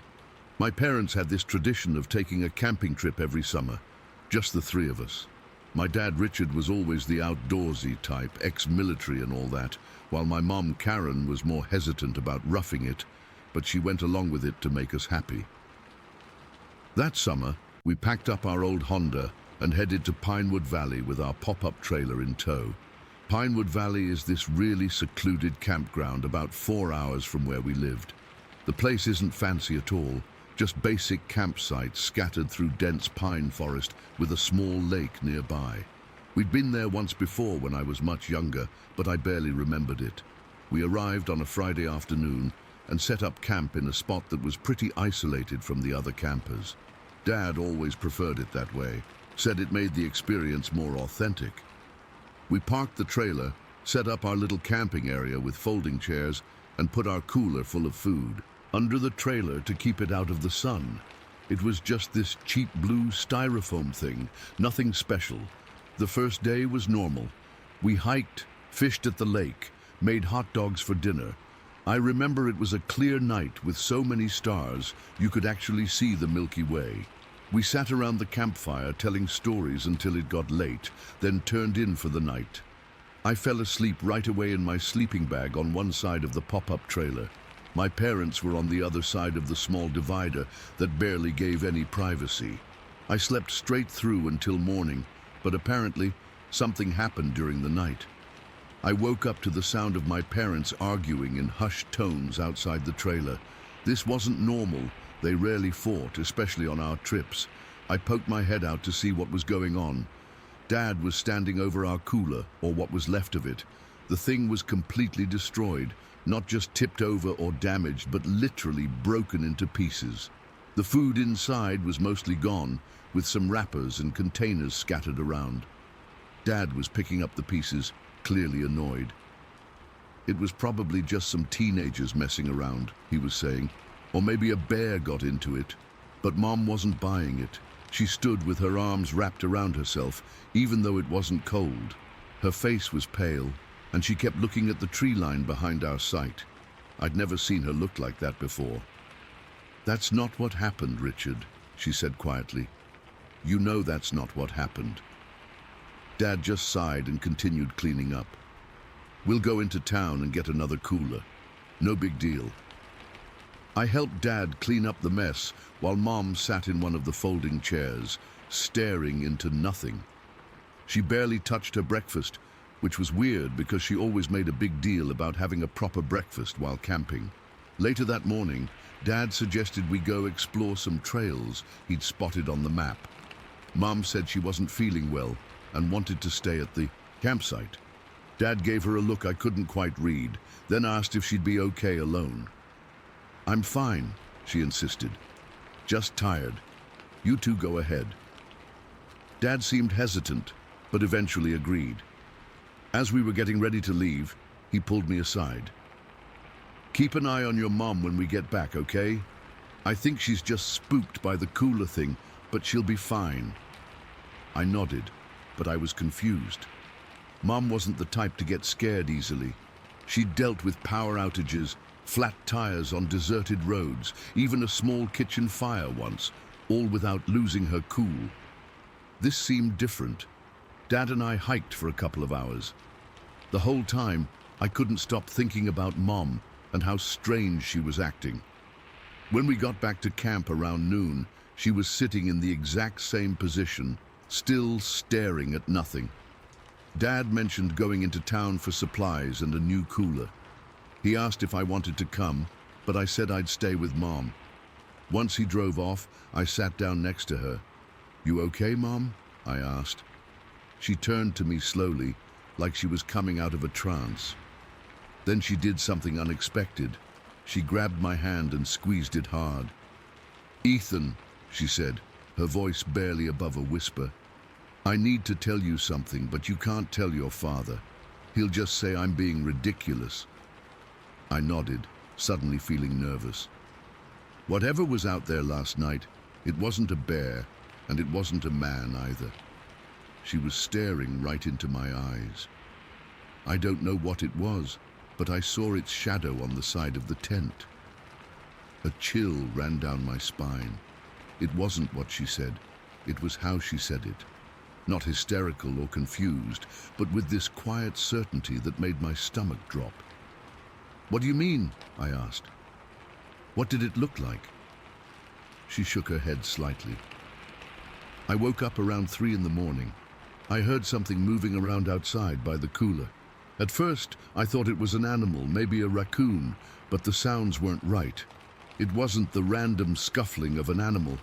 It was deliberate." She paused, glancing toward the trees before continuing. "I was going to wake your father, but then I saw it. The shadow, cast on the side of the tent from the moonlight. It was huge, Ethan. Massive, standing upright." "Like a bear?" I suggested, trying to make sense of it. "No," she said firmly.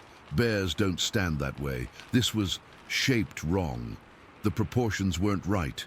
The arms were too long. The head wasn't shaped like any animal I know." I felt goosebumps forming on my arms. "It moved so quietly for something so big," she continued. "It was picking through our cooler, not clawing or smashing like a bear would. It was examining things, Ethan, like it was curious." "Did Dad see it?" I asked. She shook her head. "He was sound asleep. I was frozen. I couldn't move, couldn't speak. Then it must have sensed me watching. It stopped moving.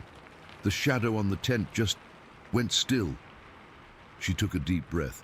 "And then it made this sound. Not a growl or a roar. More like breathing. Deep, rhythmic breathing.